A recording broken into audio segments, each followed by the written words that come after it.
radio frequency. There's aliens, dude. And the government's like, it's actually secret government shit. So they're like, all right, here's what we're going to do. We're going to go to this guy and pretend like there's actual aliens, but it's undercover. And this guy's helping us expose. They're in the government. There's reptilians and shit like that. And you're talking about Operation Blue Book. Is that what this was called? Yes. Okay, I know exactly what you're talking about. Yeah, so the government literally gaslights this dude into thinking that there's some conspiracy going on, and they basically set him up to make him look crazy as fuck, and this guy dies thinking that aliens are real and that he's not crazy, right? But it's like, aliens weren't real, it was the government, but they did this, and it's super fucked up. So yeah. Anyway, the government does some weird fucking shit like that. I hope all of this answers your... I hope all of this answers your question, Horny Ozzy. I really do. As the local government employee, I cannot confirm nor deny anything.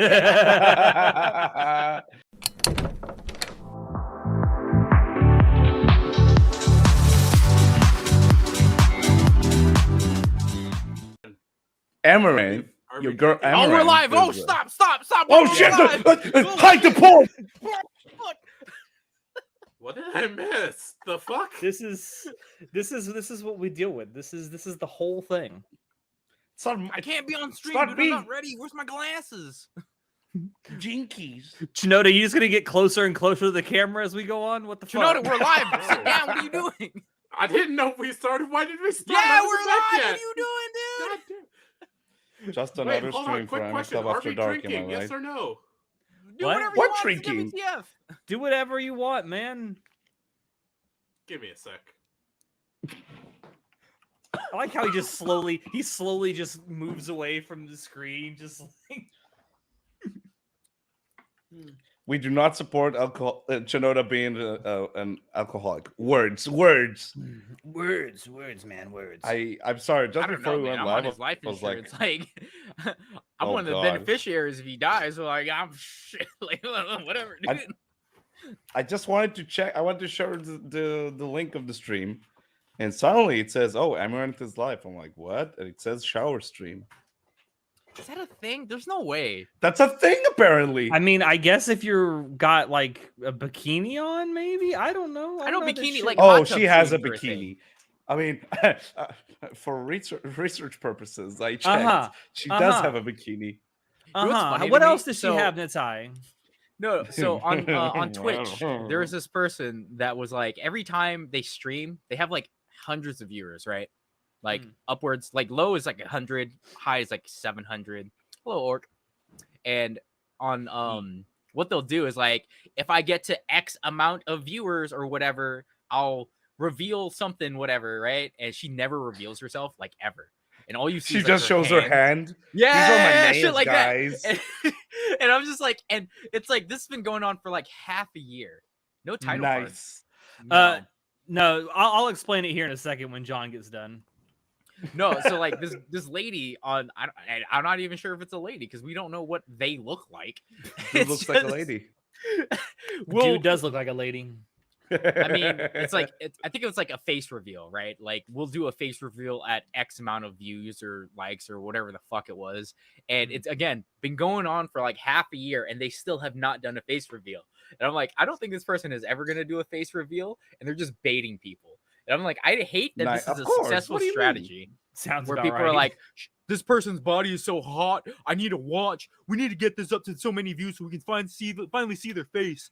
I'm just like, it's that whole Bella Delphine thing again, where it's like, remember when before she actually did porn on her OnlyFans, she just teased like a bunch of porn stuff? Oh yeah. It's like that. The streamer is doing good money that. too. And I'm just like, I hate that this is successful. You guys you coomers need to fucking calm down with your fucking like jerking off habits, man. Touch grass. No. I got something better. Touch boobs. It'll be fine. There you go. I mean, touching too many boobs in their mind. I mean, consensual touch. You know, consensual. Don't just walk up to someone in the street. I don't think they've just been touching boobs. They've been touching a lot of other things. Why are we talking about touching stuff? That's to answer Org's question. No, there is no title card yet. We're using a new service called StreamYard to actually do the stream. We're not using Streamlabs. So I have also disabled the audio redeems for the stream because there's no way to currently use them. Next time we do a WTF, which will probably be the first or second week of June, we should have something put together to kind of lead into this. I'm hoping. I'm going to work on some stuff. You're going to work on some stuff. You mean me, right? Well, I mean, we all know where this is going. Nice. This has always just been extra work for me. It'd be nice to get some help. But no, just for this one, we're doing like a 5-minute lead in of us just bullshitting before we actually start what we're going to be doing. So you get your dailies done, John? In Genshin, yes. I gotta do my Apex dailies next. Oh God, Mom, I'm not addicted. Yeah, no, Mom, I can stop anytime. I can't. Shut up. Ba, yes, ba indeed. Ba. Come on, Natai, do it. We know it's second nature to you. Hold on. Do sheeps ba? Or no? Do goats sheep ba? do? Yeah, sheep do, but like, do goats? No, goats scream. They go ah! No, they sound like Usher. They sound like Usher. You guys know what I'm saying? You guys remember that video? Like of the fucking screaming goat that sounds like Usher? I've seen the video. I know what you're talking about. Man, Usher. I remember once. God, I'm gonna sound so racist, but I remember once talking to someone, What else one of my is new, friends Natai? about Usher. Fuck you. Talking to my friends about Usher, and it was like, No, hold on. Before you say that, remember that time where you're like, "Who sang that?" And then you named the wrong black person, and I'm like, Marvin Gaye. It was fuck? Drake. You said Marvin Gaye, and it was fucking Drake.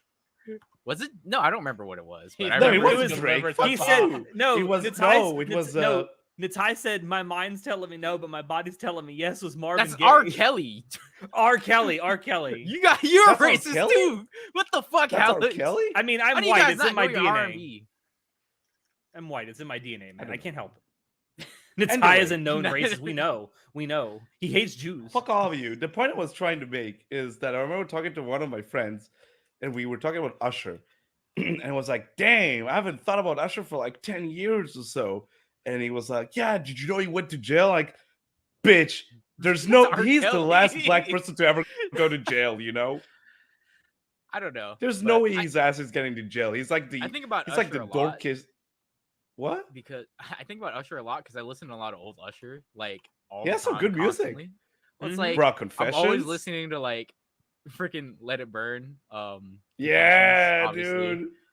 But like, God, what's the other song I was thinking of?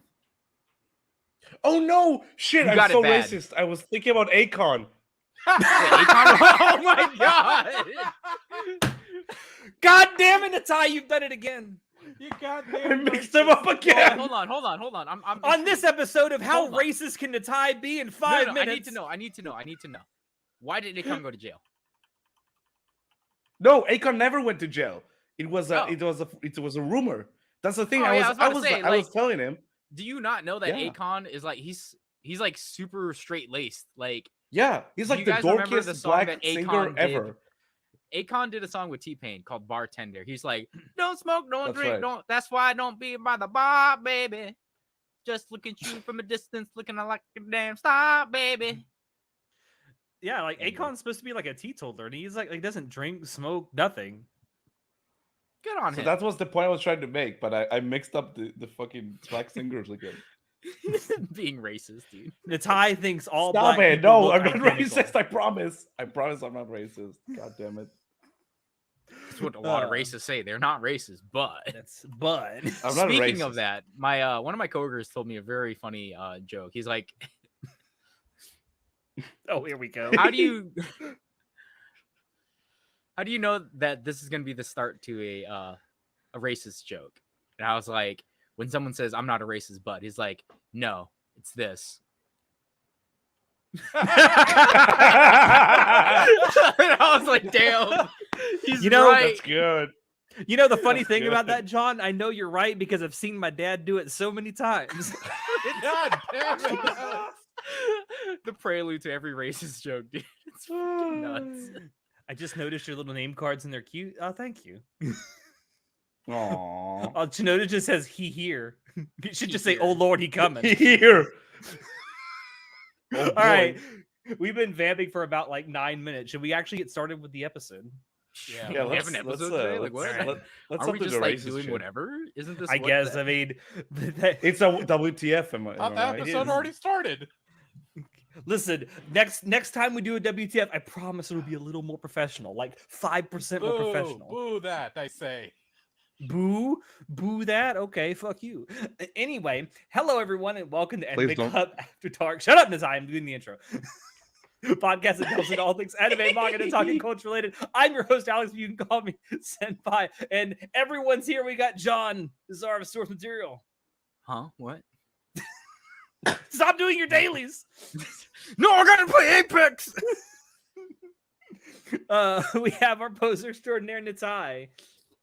I had a whole like fucking Godfather quote lined up, and then we got to the racist shit. So like, we're way beyond that. It's I know. You had a Godfather quote. Have you been watching Godfather? Yeah, because we were talking about like we were doing the Italian accent that doesn't matter, and And it you was were like it talking with reminded your me of hands earlier all over the fucking place. it reminded me of that. Remember that part with the Godfather where he was like talking about that one actress like singing lessons, dancing lessons. She was the best piece of ass I ever had. Was I something do like not that. remember that. The only thing I remember. No, thank you. The part with the horse. vodka. With the Oh horse head. yeah. Yeah. But no, That guy. the most important thing I remember from The Godfather is the most like quoted meme ever. Like, you come to me on the day of my daughter's wedding. What daughter's wedding date?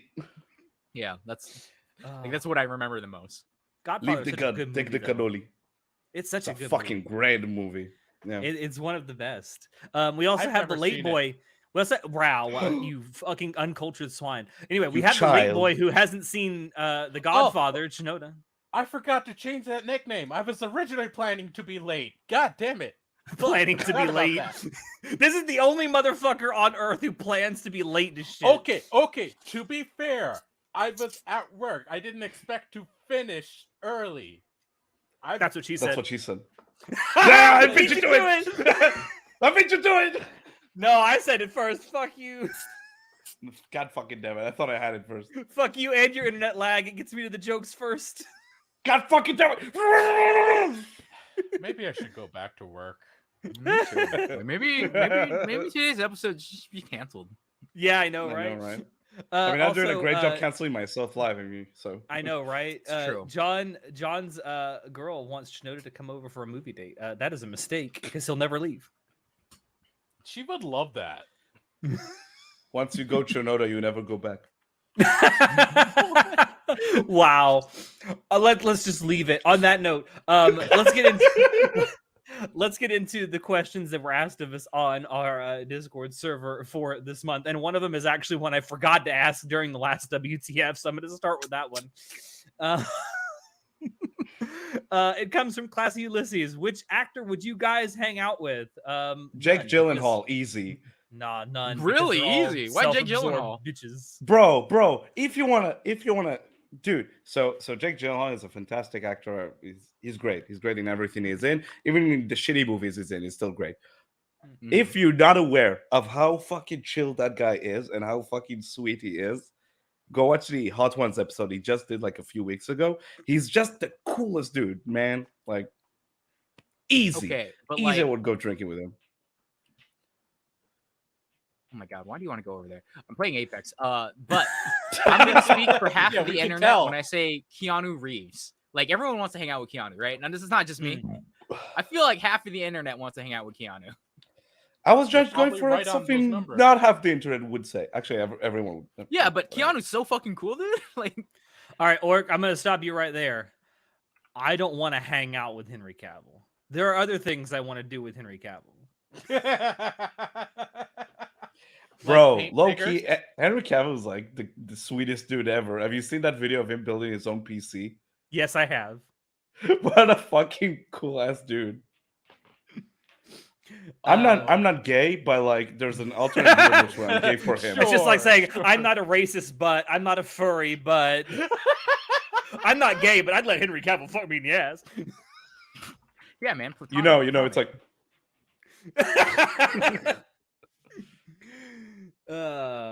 What about Shinoda? Who would you hang out with? Hold on. I actually wrote down my answer so that I don't. Oh, he's got fucking cheat sheet. He's got a Why cheat do you have a sheet. fucking cheat sheet, bro? Because He's sitting y'all here know like, I will forget and like I will take forever to come up with answers if I was asked live. So I was smart. I actually looked at the questions. I wrote down my answers ahead of time. You're I'm giving yourself a complaining lot of about- credit if you say you're smart. Complaining about him being actually prepared for an episode for once, dude. I know, right? Anyway, what did you write down? Sam Witwer, Who? aka Darth Maul, from the Clone Wars. Oh, Oh, Yeah, wait, it's Starkiller from Force and Unleashed, right? Starkiller from Force Unleashed. Yep. My He's boy, a cool ass dude. he is so fucking cool, and on top of that, he is like a mega Star Wars buff. Like he knows his lore from like the back of his hand, kind of mega nerd. And I'm like, yo, I would love to just sit down and just nerd out with him for like 5 hours straight over Star Wars, because I know we could easily do 10 hours. I'll be honest. Natai, where is Sans? The chat wants to know. I'll be right back. But yeah, Oh, Sam Witwer, Keep going. dream hangout. I would love that so much. Oh, look I'll at hang the out with booty. Robert Pattinson, just talk about Batman. I mean, he played a pretty good Batman, not gonna lie. Yeah, he did, honestly. But yeah, no, that's my answer. Sam Witwer, dream Okay. for days. You know what? Not an answer I expected, but okay. Y'all You had to remind expected me- some normal celebrity. I'm I a know. voice actor, bitches. I know. Fuck. All right. I guess next question is going to be from Horny Ozzy. What's one of your favorite internet rabbit holes? I was actually going to talk about one of those later. Wings of in the- Redemption. Yeah, Wings of Redemption is a big rabbit hole on the internet. But the rabbit hole I want to talk about that I've been going down recently is not really an internet rabbit hole, so I think I'll save it for later. But yeah, Wings of Redemption is a pretty big rabbit hole for me. Literally. Yeah, he's like a 400-pound rabbit hole. Have you heard about the fight? Yes, I have. I intend to watch it too, between him and Boogie. Oh, I feel like I missed yeah, out between on Boogie and so Wings. much. You need to fill me in later. Do you not know who Wings of Redemption is? I Dude, used to please know do not who summon- he I got was the video back for in Do not you. Modern summon the Warfare Arch 2 Evil, days. please. That's it. I mean, just go watch the Down the Rabbit Hole video about Wings of Redemption. It's like It's a 5 years great old at this video. point, but it'll get you up to speed. It's also Yeah, like a it's a 2.5 great hour video. long video. Oh God. Okay, it's worth it then. Okay, I'll check. It's it one out of later. those like YouTubers who just ruins his entire he burned all his bridges with our people because he put on a persona of like an asshole pretty much, and it's like And also, just- every single time he opens his mouth, he just completely puts his foot inside of it. pretty That's much, yeah. impressive. Isn't And he feeds the is trolls Wings of all the Liberty time. not the guy who got exposed for being a pedo? Who? Wings of Liberty. You mean Wings of Redemption? Wings. That's who we're Whatever, talking dude. about. Wings I of mean- Different something. people. In the troll community around Wings of Redemption, that is like the sort of persona they've grafted onto him. Yes, but I don't think Okay. any like actual hard evidence has ever come out that he was a pedophile. Oh. Hashtag fake news. I know. I think a lot of the reason people say that is because back like 5-6 years ago, he was streaming with people who were underage. Oh. But I mean, there was like hundreds or thousands of miles between them, so whether anything happened, I don't know. Okay, but like Let's hope nothing happened. Yeah. okay. But that brings me to mind. There's this influencer YouTuber guy Influence. who used his power to try to meet up with like a 13-year-old kid. And he gets exposed. Mhm. Like it was on the front page of Reddit like a couple months ago, where it's like, Really? I don't remember yeah, some that. influencer gets exposed for being a pedophile because it's like, weren't you the one who said you were gonna come suck him off, like this and that, you know? And it's like, stop recording me. I'm just here. There was a filming shoot Oh. across the street. I think Charlie talks about it. He talks about it in one of his videos. Charlie talked about it. Who? I don't remember who it was. I don't though. remember who it was, but I remember that being so. Just because they're thousands of miles away does not mean It's someone true. who has a huge following isn't a fucking fucked up piece of shit pedophile who I mean, DMs and stuff. Like, wasn't there's that famous YouTube artist person who got caught trying to fuck 14-year-olds? What's his name? Who? Sean Probably Austin a lot of no, not well, Sean Austin. specifically That'd be no, an actual but- actor. are you talking No, about EDP? No, not Because EDP EDP is an actual pedophile. EDP. Oh, EDP is the guy who's I didn't come here to meet up. There's a The fucking video donuts. I shoot. just came here for donuts, man. Yeah, that EDP. I don't know that story. I hate the fact that it's so commonplace now that influencers, and famous people essentially are just being shown to light like they're actually pieces of shit and they want to molest kids. I hate that. I hate the fact that there's so many now that when I mention one case, it's not isolated. It's literally which one? And Which it's not one are even- we talking about? And it's not even just kids, as bad as that is. I mean, it's like there's so many influencers or content creators that try and hook up with their fans, and it's like, no, don't do this. Oh, Like, I've seen hi, Mouse could you Utopia not? work. I know what Mouse Utopia is. Actually, that one's a pretty interesting one. I had to read about that in my psychology class. You know, What's well, Mass I mean, Utopia? So- there's another down the rabbit hole about that. Down the Oh. rabbit hole for Mouse Utopia. Basically, this guy, he works for a place and it's this experiment about overpopulation. And as you would expect, it goes very weird. So basically, there's 4 quadrants in this little like Mouse Utopia, where basically Right. they have a poor side and they have a rich side. The rich side has nicer places, more food, stuff like that. And then there's the poor side, which has less space, less food. And essentially, it becomes a hierarchy where like the rich side is dominated by the alpha, whatever. And then the bad side is dominated by the lessers. They can't get any mates. They get no food. They basically are starving to death. They're And- incels. Yeah, and it's like the type of stuff that it's like an experiment of like this is what society would be if we did that, right? Like it's where society is headed if it's like late stage capitalism and stuff like that, where only Mm. one side keeps like the 99% of the wealth and they hoard it all. It's like that 1% will keep all of that stuff, and the rest literally will cannibalize themselves instead of revolting against like the bigger ones because it's like they have all the force, and it's kind of the experiment itself wasn't meant to show late stage capitalism. It's literally just a dude going, I wonder what would happen if I did this to mice. And it's pretty fucked up. It was kind of an Oh, accidental fuck. discovery, honestly. Well, it just is like so the reason I had to study in philosophy was because it was a the entire philosophy behind if the 1% own all the wealth, the resources, they will literally be able to afford to have people who are enforcers, aka the cops. Rich people are basically protected by the cops. They can do whatever the fuck they want because things that you can Right. pay off with a fine, they're legal. They're legal to do. You can just pay it off. You can speed as much as you want. I'll pay off the ticket. Right? It's like that old saying, if the penalty for a crime is only a fine, it's only a crime for poor people. Yeah, it's like in Japan, for example, a lot of crimes are just you have to pay a fine. It's like it's a legal bribe, essentially. I can get away with a bunch of shit as long as basically they want to make an example. Like there's isolated cases where like, no, we're gonna make an example out of you. You know, like obviously if I have 53 speeding tickets and I kill a fucking a mom and 5 kids or something in a car accident, pretty sure the judge isn't gonna let me go. That happens in Unless- America too. Unless I also have a Supreme Court judge, father or uncle or something, then I might be able to get away with it. John, chill. I'm looking at you, Brett Kavanaugh, piece of shit. Anyway, That happens in America too. Like there are people who get made examples of even though they are rich.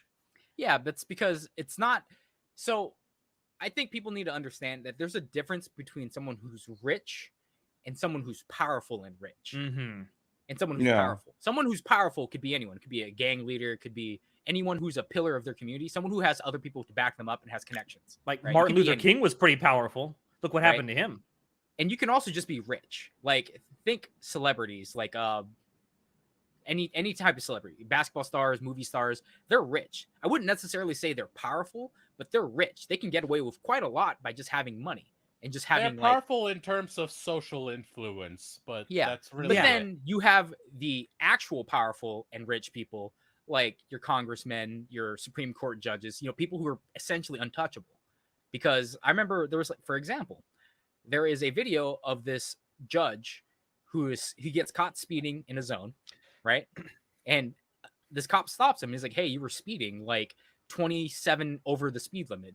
And literally, this judge goes, "Do you know who the fuck I am?" He's like, "Run my plates. Run my plates." So then the cop goes back. Karen. He runs. He goes back to his car. He runs the plates. He comes back. "I'm so sorry to take your time, Judge." And he's like, "That's what I fucking thought." And he leaves. And I'm just like, "See, that's what I mean." Damn. Exactly. If this was a normal citizen, this person would have got a citation for speeding 27 over the speed limit in a fucking school zone. But because this was a sitting judge, he got away scot-free.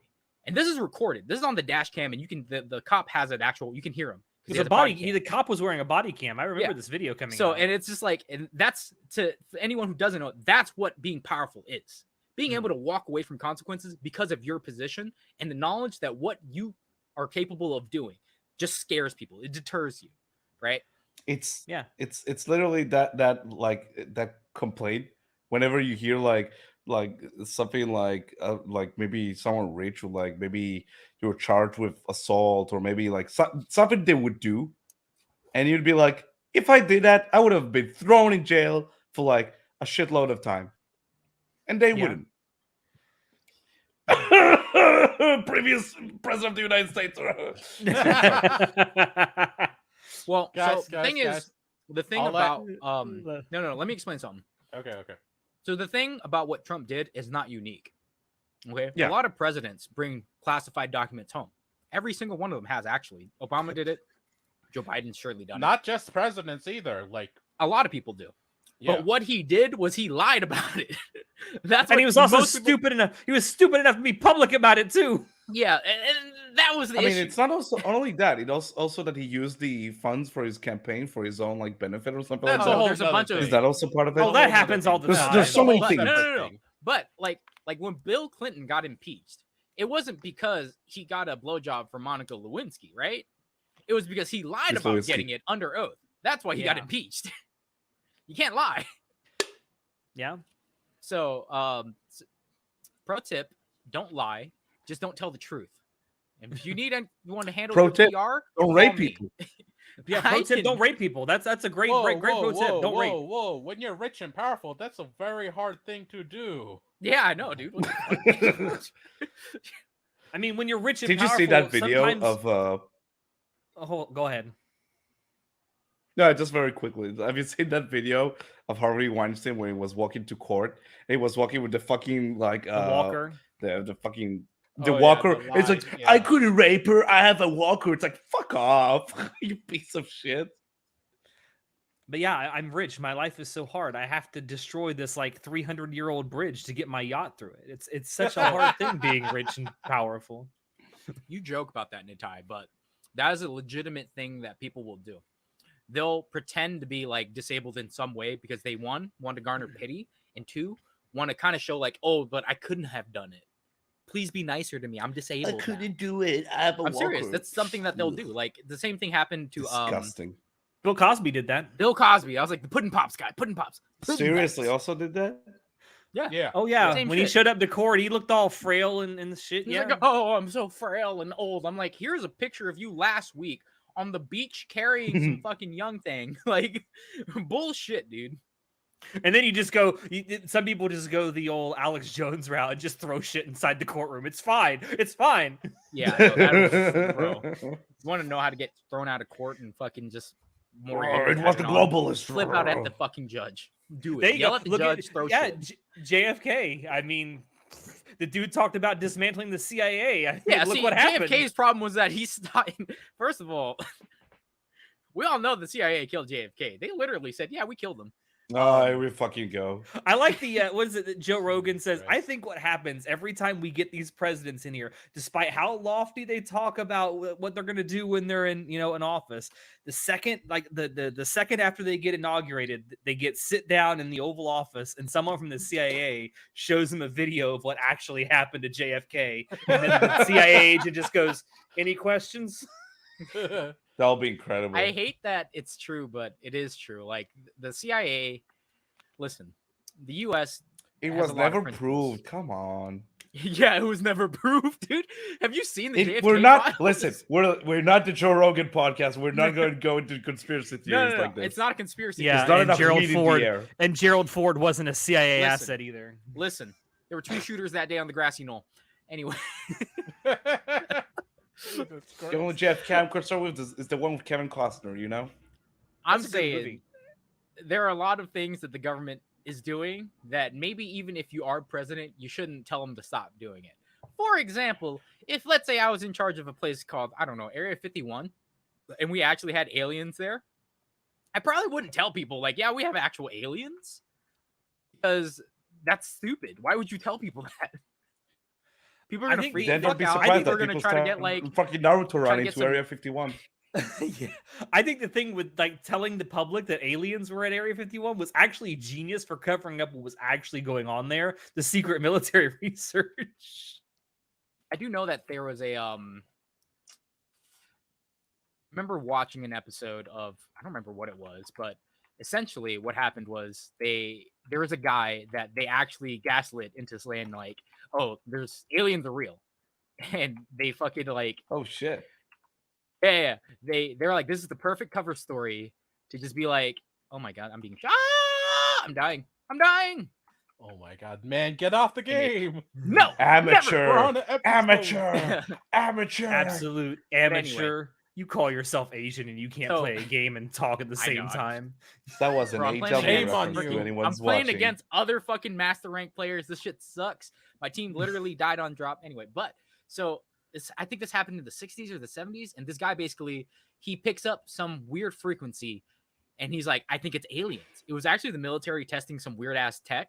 But they didn't want to get their cover blown because this dude was like, no, like I detected this thing on this radio frequency. There's aliens, dude. And the government's like, it's actually secret government shit. So they were like, all right, here's what we're going to do. We're going to go to this guy and pretend like there's actual aliens, but it's undercover. And this guy's helping us expose they're in the government. There's reptilians and shit like that. And You're they talking about basically- Operation Blue Book. Is that what this was called? Yes, Okay, I know yeah. exactly what you're talking about. Yeah, so the government literally gaslights this dude into thinking that there's some conspiracy going on, and they basically set him up to make him look crazy as fuck. And this guy dies thinking that aliens are real and that he's not crazy, right? But it's like aliens weren't real; it was the government, but they did this, and it's super fucked up. So yeah. Anyway, I the hope government does some weird fucking shit like that. I hope and- all we of went this in a rabbit answers your. hole. I hope Yeah, I yeah. hope all of this answers your question, Horny Ozzy. I really do. As the local government employee, I cannot confirm nor deny anything. Nice. But my point is that the government does some really weird, shady shit. And if they sit you down, regardless of who you are in the government, if they approach you and say, hey, look, this is how we do things, don't do this, you probably shouldn't. Or Yeah. you might get JFK'd. Yeah. All right. Next question comes from comes from New Vegas Savior. Las Pegasus or Rainforest for worst event? Okay, so I looked Rainforest. into it. Rainforest actually got shut down. Like, That's the what thing more? that happened here in Washington, right? Yes. Was it Yeah. Rainforest? Okay, yeah. I forget remember exactly hearing- where in Washington State, but yes. I remember watching a internet historian video about that, Mhm. and It was incredible.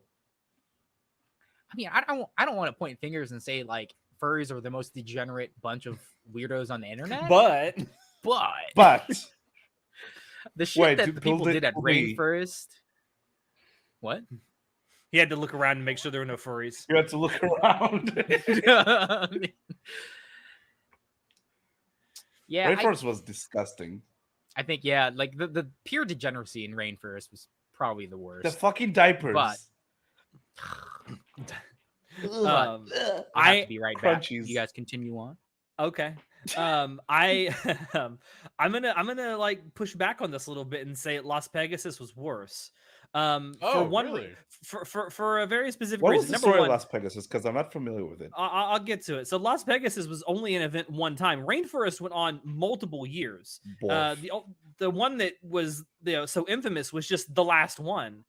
because it was so degenerate. And I think the reason that Rainforest degenerated like it did was not because of well, it was kind of because of the people organizing it, but the like logistics of how that event was organized was actually done well. Like they had tons of money in the bank for like damages and shit, and it was like Really? behind the scenes a pretty well organized event. It's just that over the years of them doing that event, they had just turned a blind eye to all the degenerate things that were happening with the guests. Las Pegasus was set up as an out and out scam. So Las Pegasus was, I think it was 2013 when this happened. And it was a My Little Pony convention in Las Vegas. And like when they first set it up, from what I have seen from it, like it looked very promising. It looked like it was going to be a nice event. It was in a nice, I think it was at the Mandalay Bay in Vegas, if I remember correctly, which is a very nice hotel in Vegas. And they had a bunch of talent lined up for the event. And they sent out announcements. Everything looked really nice and professional. And then like a week, 2 weeks before the event is supposed to take place, the people that have been invited and say they're coming still haven't been paid. And so a lot of them, that's right. a lot of them can't even really either afford to go, or like they're feeling very leery because they haven't gotten like an advance on their, appearance. And so within like a week or two of the event starting, a bunch of people start pulling out of the event. Shit. And then a whole bunch of shit. Like the event actually does go on, and there's so little to do apparently. And a lot of the vendors that came to set up really don't have a lot of people to sell to. So it was kind of just a shit show. And then it kind of comes out that the people who set this up, once the convention was over, just split town and just like never were seen from again. That's so fucked up. But Rainforest it's like you just hear the shit that happens there, and it makes you fucking skin like, ugh, It's like, oh yeah, like people walking around with. There's no doubt that Rainforest is bad because of the people who attended it, but at least the people who put it on weren't actively trying to scam people out of money. I mean, actually, it's like I think Alex has a fair point. And Rainforest was an event that went on successfully for several years before 2015, where it got shut down. I mean, again, it's like comparing a fucking pile of shit to a cum dumpster. It's like there's no winning. Yeah, there's no winning, boy. In that case, I guess the one that was literally an actual scam is worse than a convention that eventually failed. I don't know. I think they're both bad. Like, I think they're both equally bad, but for very different reasons. I mean, yeah, but like comparing them, like it's obvious Rainforest like wasn't as bad as the other one, which was like literally a scam. If you were comparing something like Las Pegasus to Fire Festival, I'd say Fire Festival would be way worse. Fire Festival is from what was that quote? The king of the crop. Chicken soup for my poor soul. Yes. Yes. Rainforest did try to do it again in like 2016, 2017, but they did it wasn't really a boycott so much as just no hotel would take them. Obviously. Which I understand. Or DashCon, yeah, DashCon's another one that was just kind of an out-and-out scam. Although I do agree with DashCon, I agree with the conclusion Internet Historian reached that while I don't think that the people who set it up initially started with the intent of making it a scam, they certainly stole money. How come I'm a scam? What the fuck's that supposed to mean? Well, I mean, you are a Jew who makes fun of other Jews, so... That's what we do. Let's die! You okay? You first time? Swallow that cum. You know you want to. I hate both of you racists. And yet here you are. Can we move on to the next question? I would love to, but John's not here, and this is really a question for John. So I'm going to skip over. Let's do it once he comes back. I'm going to skip over, and we'll go back to it when John comes back. So the next question comes from Horny Ozzy again. Is there any franchise or IP from TV, anime, movies, etc. that you guys wish could get the modern day game treatment? And if so, what genre of game would you go with and what accompanying features would it have? My answer is no, because if you've seen the landscape of modern gaming, it would completely be butchered and broken at launch.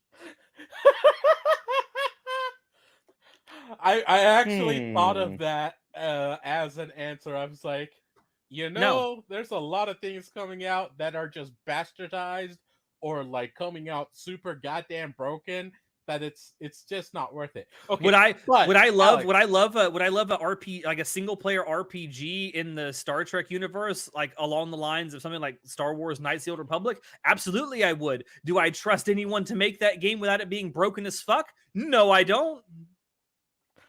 The time was broken at launch and never got a patch.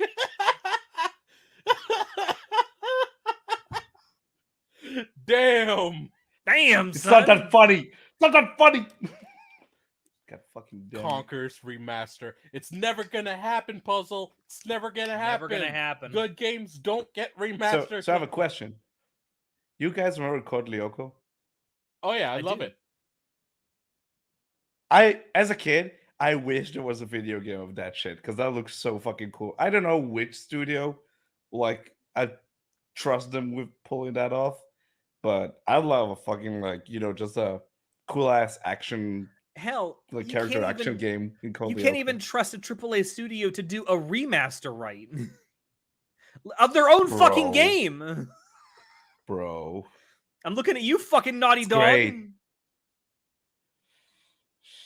I feel like you could trust Respawn with a Code Lyoko. I mean, but I look at Jedi Fallen Order, Jedi Survivor. That just like, okay, but that's technical stuff. Like I'm talking about actual gameplay itself and visuals. Oh, like not. I mean, the bugs and all that. I'm talking about. Listen, if I'm being honest, the actual game that fucking that suit this question is Hades, but that already came out, so I'm happy. That is a game that came out, yeah. Yeah, and I'm happy with it. So like, I'm a fucking Greek mythology dork. I love that shit. I love that shit as a kid.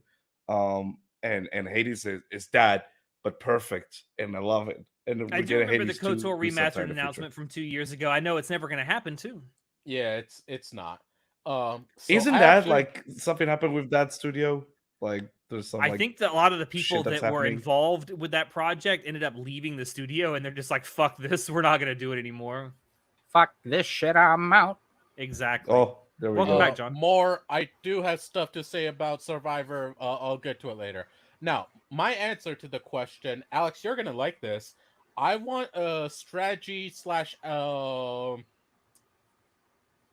pick your own choice style, whatever that's called, for Legend of the Galactic Heroes. Choose your own adventure. Like, that was a lot of words to try to say. Choose your own.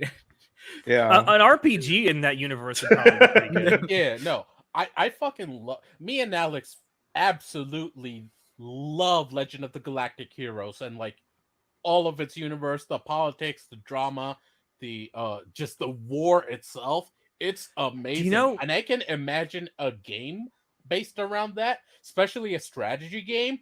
Oh my god, that would be amazing. Do you know anime I think would make a good like setting for an RPG would be Naruto. But you make your own character. You don't actually play as any of the other characters. No, dude. All the fucking don't. You're gonna summon Lacey, dude. She's right there. She will with her fan fiction. No, her fucking OC that is freaking. She's from the Kingdom of the Cats, and she's gonna be with Kiba and his dog guy. No, bro! All the Naruto sad. OC. So you're saying? So what you're saying is Sonic Forces, but Naruto. Yes, I am, Natai. I don't know. I feel like a Naruto like single player RPG experience would be really good. No, that would be really cool. John, what's wait, do you even know what question? I don't even know what we're talking about. Okay. I came back. Is there any franchise or IP from TV, anime, movies, etc. that you guys wish could get a modern day game treatment? And if so, what genre of game would you go with, and what accompanying features would it have? Okay, so when you say modern day game treatment, broken at launch, Yeah, like, it's gonna get launched. It's underfunded. It's gonna be broken. Hi, There's gonna be Lacey. a roadmap. Hi, Don't look, Wifey! don't look. Don't look. She doesn't exist. No, get out of the stream. Mom, get out of my room. That's my wife. I love her. Oh my god. I mean, so when you say What's a modern day woman? treatment, do I want like? Yeah, I've never heard of that in my life, dude. Are you saying like it's gonna be a good game, or is it gonna be like a Okay, remake, it's gonna like be the broken remake at and stuff launch. like That's that? that's a joke, like an actual game, ignoring like bugs and shit. Okay, so and like the modern day if- bullshit. a game or IP that I wish got a remake, like RE2 remake. I love. It's amazing. Dead Space remake was amazing. So going by Bro, that have logic, you seen Ada in Resident Evil 4 remake, bro? I didn't like the Bruh. voice acting, Bruh. but that's beside the point. When you're jerking off, you don't have to She's so listen to the cool. voice, John. yeah, I can pay professionals to sound like Ada. It's fine.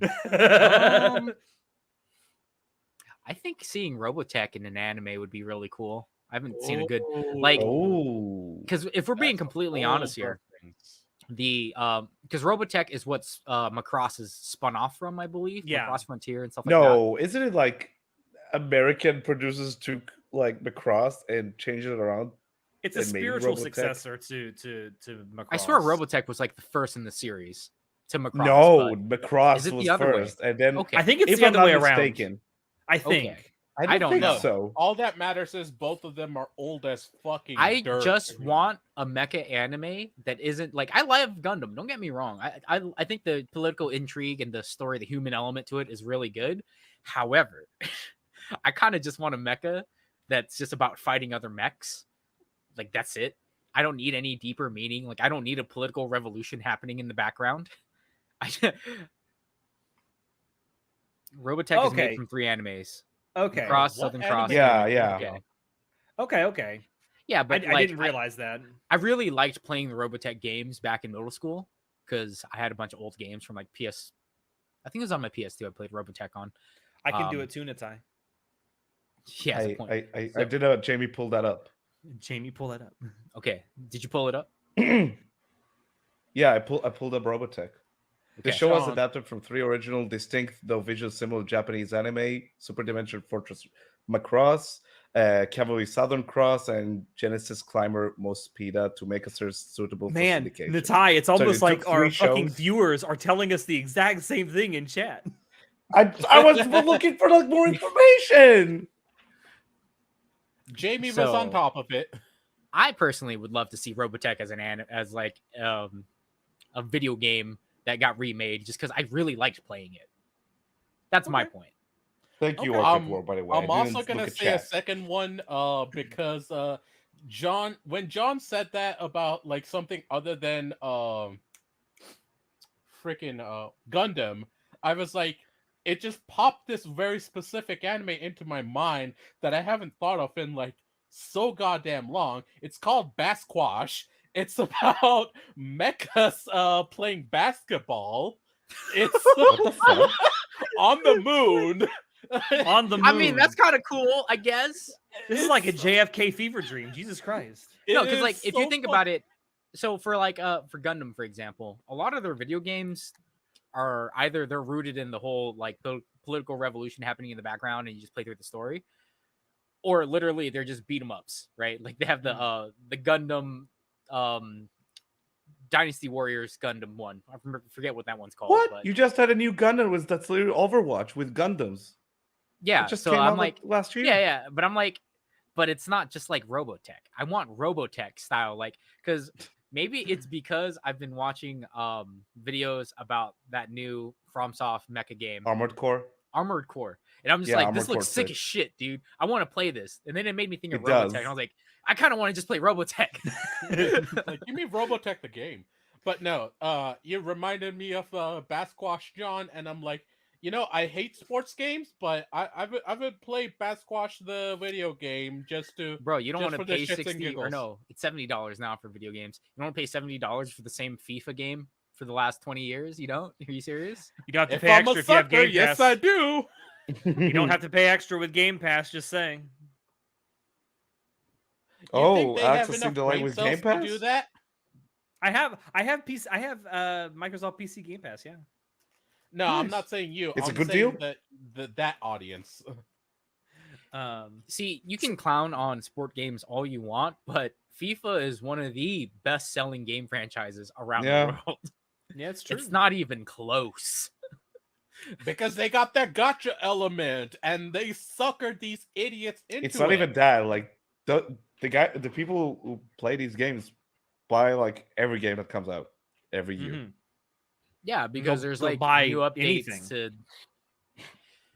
I feel like so it made sense to me in the PS2 era where we didn't have internet connections very much, and you couldn't get like an updated roster for like trades and stuff, right?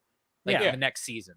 But there is no excuse that a current day sport game has to have a new version of it next year because we have the internet. We can download up like we make things modular now, so you can upgrade things. And you can yet they update still things. sell. And yet bro? You know, you would think in the modern like climate of DLC and stuff with FIFA and like the yearly sports games, like they would come out with one new game every 4 or 5 years, and then in those intervening years, just release DLC packs for like new the thing rosters, is, like, new so teams. as far as I know, only FIFA sells well for sport games. I'm pretty sure Madden Oh, yeah. and the rest of them sell at a loss.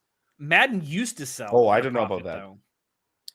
Yeah, Madden. I mean, when John Madden was still alive and it was actually like really cool.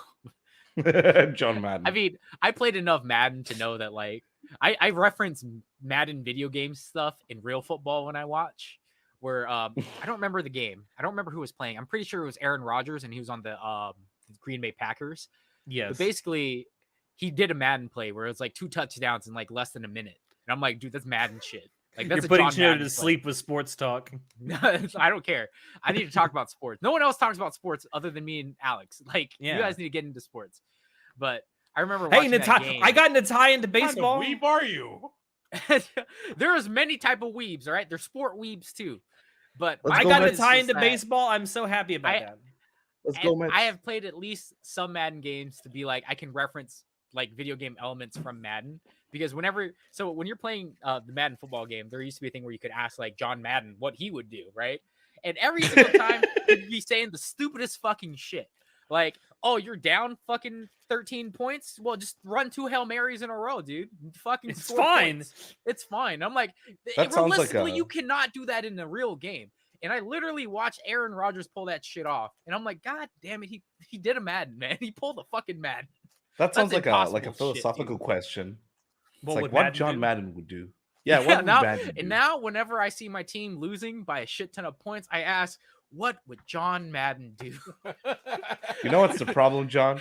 It's just because of you. Whenever I hear the name John Madden, I think back to that John Moonbase Madden. Alpha video. John Madden. We should play that game sometime for shits and giggles. Oh, Dude, Moonbase I can't Alpha, believe yeah. it. I did not know that was sponsored by the military and NASA. Oh yeah, it was made by NASA. Why would they? John make Madden, such sponsored by NASA. Why did they make such a robust voice chat? I don't understand. Great question. Great question. Not Speaking gonna of lie, whenever questions. my friends have sports on in their home, I go there, eat their food, and I go home. Same. Literally same. Look, it's fine if you don't like sports. Like I played sports in high school. I liked playing team sports. I still like team sports. What's really cool about sports in general is kind of like just it's a shared hobby. Like whenever I wear any of my Seahawks or Mariners stuff when I go out, people will just start talking to me and just be like, "Oh man, that Natai. game." Yeah, Natai like, experienced that with the- himself. Yeah, so like because there's a camaraderie there where you're like, I watch yeah. sport ball, you watch sport ball, he, she, we watch sport ball together. And We it's all fun. sports ball now. Yeah. And it's just like, oh my god, I'm playing against Randy Bobandy. Holy shit. I love Trailer Park Boys so much. But Randy Bobandy? my point Watch is Trailer Park Boys. Trailer Park Boys is really good. But my point is that I think it's good to have sport games just because it makes more like if we didn't have sport games with all the statistics, all the weird weebs who like stats wouldn't be able to like relate to normal shit and wouldn't be able to like I know plenty of people who only talk like I know. Oh my god, no! Don't do the bounce. I know people who only talk about stats, and that's all they do because they're. I don't want to call them autistic, but I mean, quacks like a duck, right? Dude, I'm not. There's nothing wrong with that. I mean, you're right. You're right. But John, Jesus Christ. But it's fine. I feel It's like fine to Rain have Man some- over here. What the fuck? Yeah, and I think it's fine because Oh God, no. Sorry. I like tie, stats too. Jesus I love talking Christ. about stats. I love looking at like, oh man, being able to look at the spread and being able to like do math. Like I know with baseball, especially, they can like Is not that sure. literally Moneyball? Is it? There's that movie The that movie. someone made that was like, oh, and that's a baseball. That's No, No, that's from JoJo's. JoJo. Yeah, I know. No, it was oh my god, the fuck was it? Moneyball. Moneyball. The Moneyball? Is that the one where Isn't it's that like the he's name of the just- movie? the- Jonah Hill and Brad The Pitt. one about the Oakland A's. I don't remember who it was. I I haven't just remember watched there was it. something where some guy was like over analyzing baseball and he was like looking at the stats and he's like he was able to Yeah, predict with games or Jonah something. Hill and Brad Pitt. Yeah, you're talking about What's the name of that Moneyball. movie? Is that Yeah. what that's called? Okay. Yeah. Yes. I haven't seen it, but I remember a great that, so I'm movie. like, so I think having that and it opens up the door for other people to enjoy something together. I think that's a good thing. Mm-hmm. Yeah, I agree. That's just my Shinoda, what the fuck are you looking at? porn. Your What do you mom. mean? What do you mean? It's terrible. You look to the side. Oh, you're playing a game. You Nah. bitch. Yeah. No. You play You know, game. I play Definitely game. didn't we just play join game. John. You know what's funny, John, is that so at the end of this or at the end of May, I'll be going on a cruise with my family, and it's the same that we leave on the same Cruising for weekend as bruising. yeah, right. We leave on the same weekend that the Indy 500 is. And that Sunday is our first day at sea on that cruise. I am plopping myself down at the sports bar on that ship, and I am watching the Indy 500. I don't care what else is going on this ship. Where is the Indy 500 is like a race, right? Yes, Where is it? in What is it? like a- Indianapolis, Indiana. Thank you. It's that race where people go round and round and round. They for do go hours on round and end. around. That's in a every circle. race. It is also is. the most watched single day sporting event on Earth. So fucking stupid. Really? Yes, it's also the most attended single day sporting event on Earth too. Really? There will be about 350,000 people in the stands. Jesus. Damn. I know. I never got. So I try to get into a bunch of different sports just because like I want to see what's up, right? Like why do people like this sport? I do not get Indy. I just don't. Mm. I don't understand the appeal of watching cars go around. Like if it was They go rally vroom racing, vroom. They go or vroom vroom. if it was John. like. Actually, I'm thinking of NASCAR. Indy's different, right? Well, Indy has a mixture of oval and road courses. Okay, so I like. I mean, road course NASCAR stuff, does that too, makes but sense. not as much. Bro, NASCAR fucking rules. But like I've tried to get into soccer, for example. I can't get into soccer. I just or football, as the rest of the world calls it. Football. Football. Have you seen the movie Rush No. with Chris Hemsworth about No. the? I don't remember the name of the racer. James Hunt and Niki Lauda. Yeah, Lauda. yeah. If like watch that movie, it's fucking fantastic about that whole like racing scene. It's Also like, directed by even if Ron you- Howard. It is directed by Ron Howard. Fantastic movie. I would recommend to anyone, even if you have zero interest in racing. It's just like when you realize it's like a true story, it's like, whoa, what the fuck? That's insane because it's like such a fucking So- rivalry, you know? It's amazing. The only way I've ever watched anything Indy or NASCAR and I thought it was good was when I watched Talladega Nights.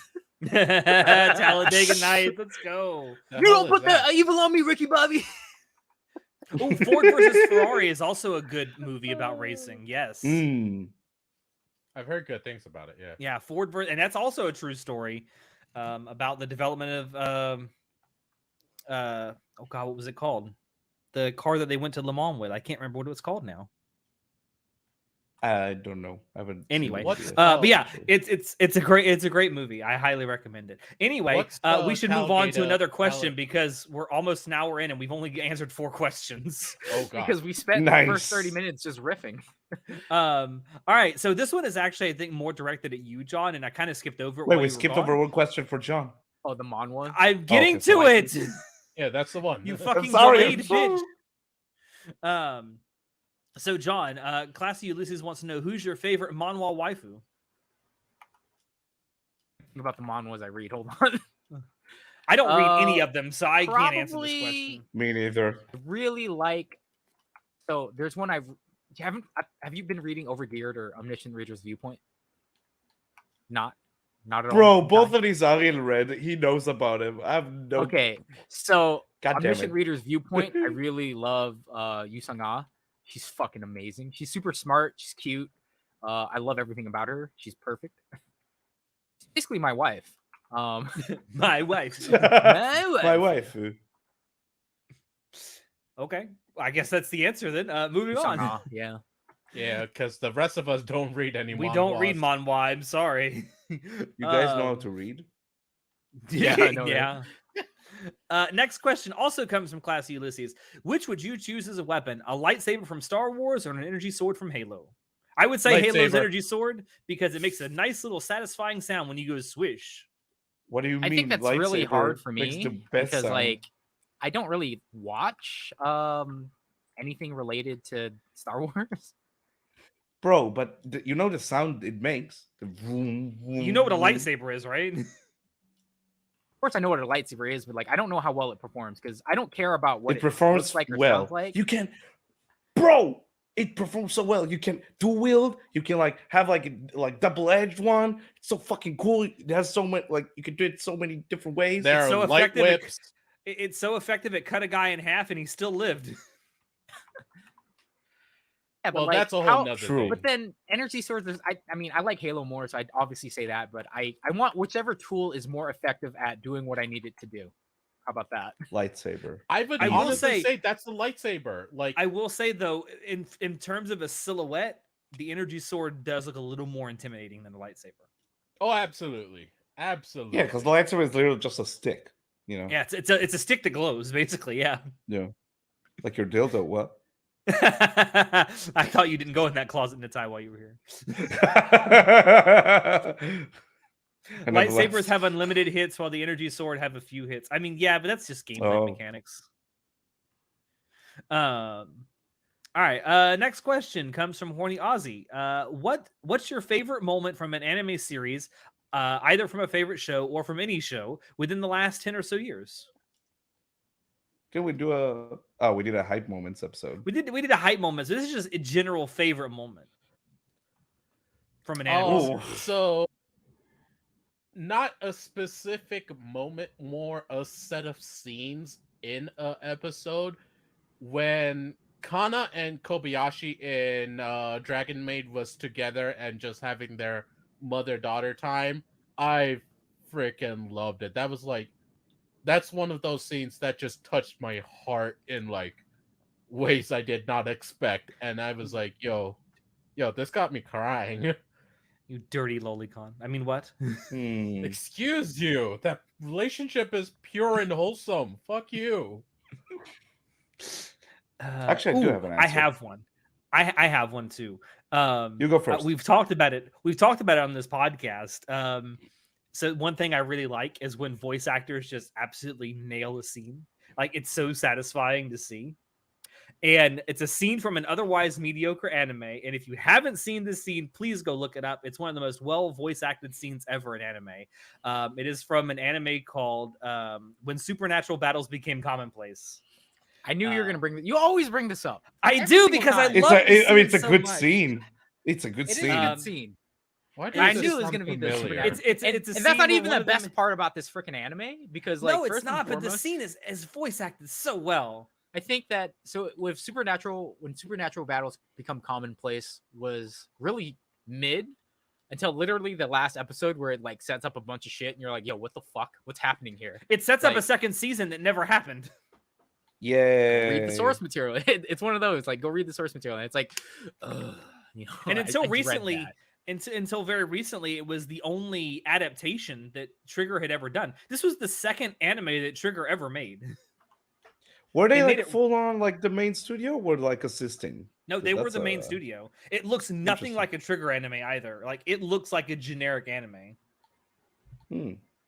But yeah, that scene where one of the main characters is just screaming at the other character, I don't understand. I don't understand. It's so well voiced acted. And it's made even more amazing when you realize that's the one and only take they ever did of this scene.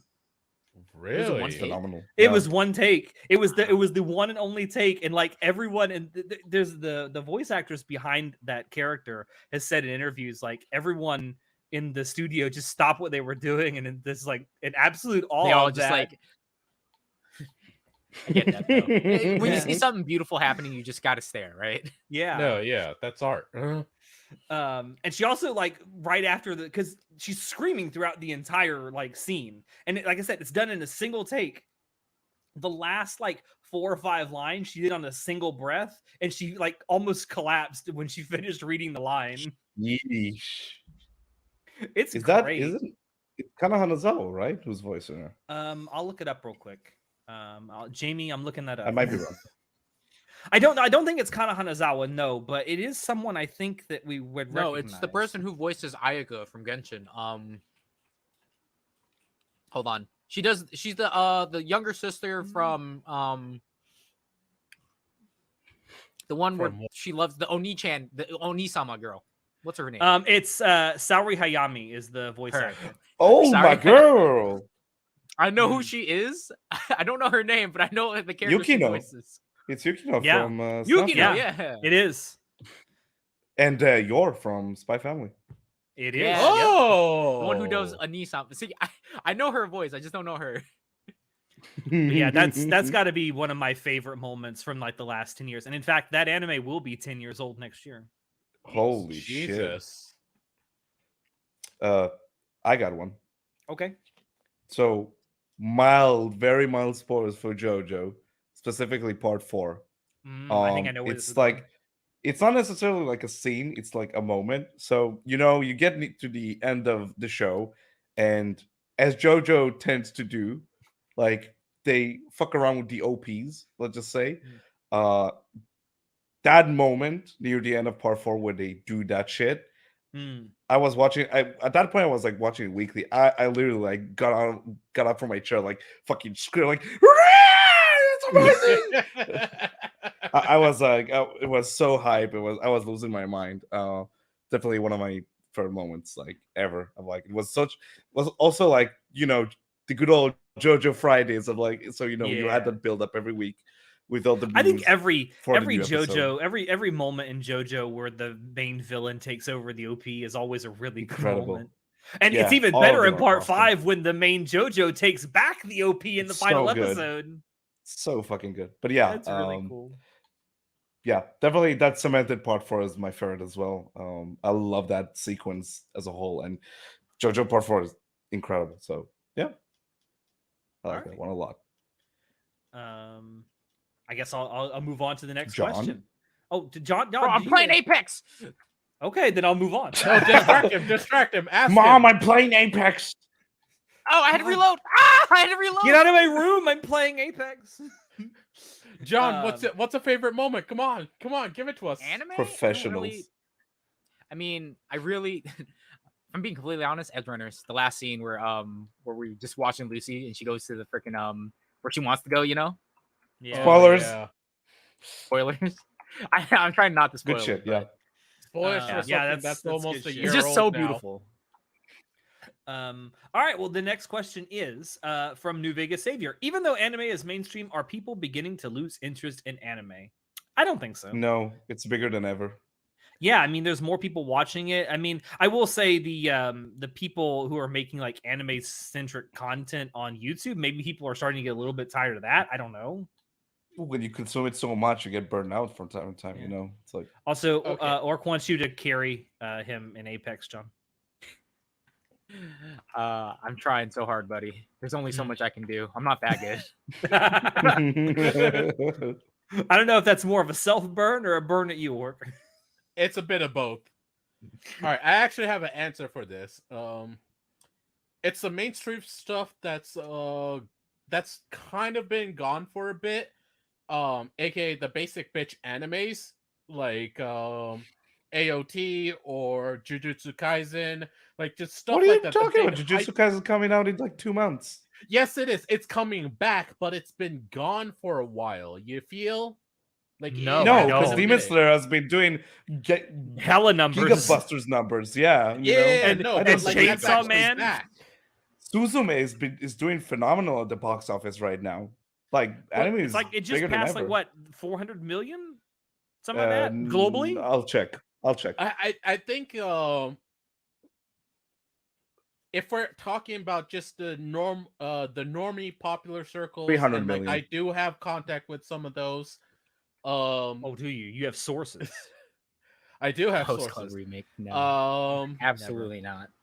Never. No more host. No Host Club remake. Host Club. I barely know her. I barely know. Season 2 when. Anyway, I think if we're talking about more in normie circles, like it's died down a little bit, but like it is coming back. Like in like general terms, like no, it's just more popular more than ever. But like if we're talking about like the complete normie levels, like I think it's why I hardly starting disagree? to come back. I don't but, like, think it's really- been gone for a while. So I think anime is not losing anything because have any of you watched Magical Destroyers yet this season? No, I know I'm you Not want yet, me to, to. but I want to actually. check. I it out. know you I wanna want me check it out. to. It I wanna is check a it out. commentary on modern day otakuisms. And literally the last episode just aired, and there's two divisive groups of otaku, the new otaku and the old otaku. The old otaku hate the new otaku because they're like, being an otaku meant you had to hide it. It was shameful. It was something you enjoyed in private. You youngins with your taking pride in shit, everything that's happening right now is because of you. And shit like that. And it's, again, very meta commentary. That sounds about awesome. yeah, it's a pretty good fucking show. The soundtrack is amazing, dude. I don't understand why it's so good. Because when I first saw the trailer, I was like, whatever, dude. It's a fucking magical girl jack off, like, hey, look at we're meta. But then I watched it, I was like, okay, I may have judged you too harshly. And it is creepy. It's like my sleeper hit of the season right now, just because it's an amazing soundtrack. The stuff that it covers is like pretty meta. It's just a great commentary on the state of otaku isms. According to you, there's like a big battle going on for your sleeper hit of the season between Skip and Loafer and this. Because Skip and Loafer is really Bro, good. both of them are really It's not a goddamn good. stereotypical rom-com. It seems like every week you're like, no, Skip and Loafer is my sleeper hit. And then the next week, no, Magical Destroyers is my sleeper hit. Has adapted literally panel for panel the manga. And I'm like, that is amazing. I have never seen that. Where literally panel by panel, they are reconstructing it in anime form. And I'm like, the manga was absolutely perfection, and they didn't fuck with it. It's crazy. No one does that, right? Normally, when things get adapted, they change a bunch of stuff. They'll put different orders. They'll have nuances here and there, and it could be good. Don't break your shit, man. But Magical Destroyers is just the meta commentary. The OST is just too good. It's so good. Oh my god. The same thing's kind of happening with like idol culture in Oshinoko. So it's sort of a meta commentary on that. Oh, dude, you don't understand. You got to read the manga. No spoilers. I'm gonna watch it. Oh god, it's so good. I just watched the first 3 episodes. Serious? You're so behind. Jesus. I don't remember the last time. Literally, the only anime I watched in the past week was a Zoku Wari Monogatari. That's it. So what are you even doing on this anime podcast? Yeah, I know. Get the fuck out. I know, right? So for Oshinoko, I didn't get the hype, and then I watched the first episode. Or actually, no, this is what happened. I literally heard the opening by Yoasobi, and I was like, this fucking opening is such a banger, that opening dude. is fucking That lit. Literally before I watched the first episode of the anime, I was like, because I was listening to this fucking Yoasobi song so much, I was like, I gotta read the manga. Like, I don't even need to watch the anime. I'm gonna read the manga. What kind of fucking logic is that? I don't know. And then I caught up on the manga, and I was like, yo, what the fuck? I get why people are so hyped for this. And then I watched the anime. Also, fucking classic, John. I'm gonna talk about Oshinoko in our next monthly dump because I watched the first 3 episodes. We need more anime series out there that do the entire prologue in a single episode. Oh my god, yes. Yeah. So I mean, that's not no spoilers, but I don't think anime itself is gonna go anywhere because now it's so mainstream that it's kind of just something to watch. It's no longer a niche thing where like, oh, it's a show from Japan. It's just a show.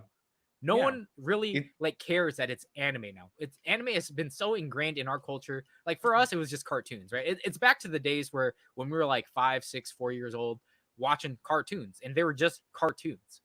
Now anime is just another cartoon to watch. Like I have normie younger siblings who watch anime, and they're normie as fuck, and they just watch it. It's not a niche hop. Like they don't go to like cons or anything like that, but they watch like Jujutsu Kaisen, Attack on Titan, because it's just something to watch now.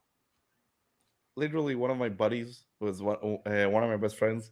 He had never had like any interest in anime at all, absolute zero interest.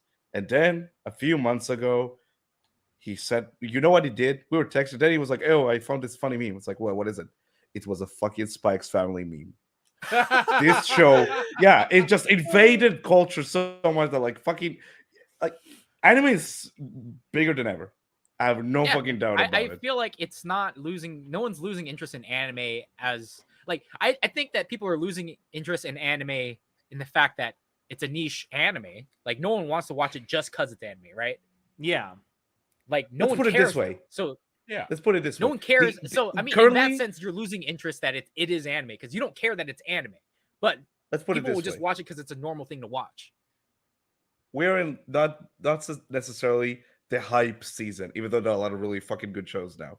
But like, we're not like in fall 2022. You know, No, we're not in that type of season where it's like, whoa, there's so many fucking, it's so hot, and Butchie and Chase.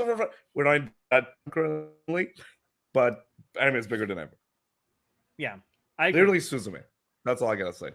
I think anime at some point will pop. Everything has 15 minutes of fame. I mean, oh yeah, the bubble will eventually. I think we'll be hitting a cap, yeah. But like that could be said for any type of medium, right? Like any K-pop, type of even like. I feel like K-pop is really it's hit its cap of like, yeah. I think it's hit its cap of all time popularity. It hit its cap, but it's still everywhere. Yeah, it's still everywhere. You know, People it's still just like there. K-pop, but I think that compared to when I was in high school, like it's more normal to know what K-pop is because of Twitter and stuff like that. But yeah, for sure. All right. The last question. Oh, go ahead. Hold on. Classy, I'm gonna disagree with your comment. We don't need more manhwa anime mainstream because 1, most of them tend to be terrible. 2, we don't need more goddamn isekais. Yes, we do. No. We need more isekai every season. How dare you say that?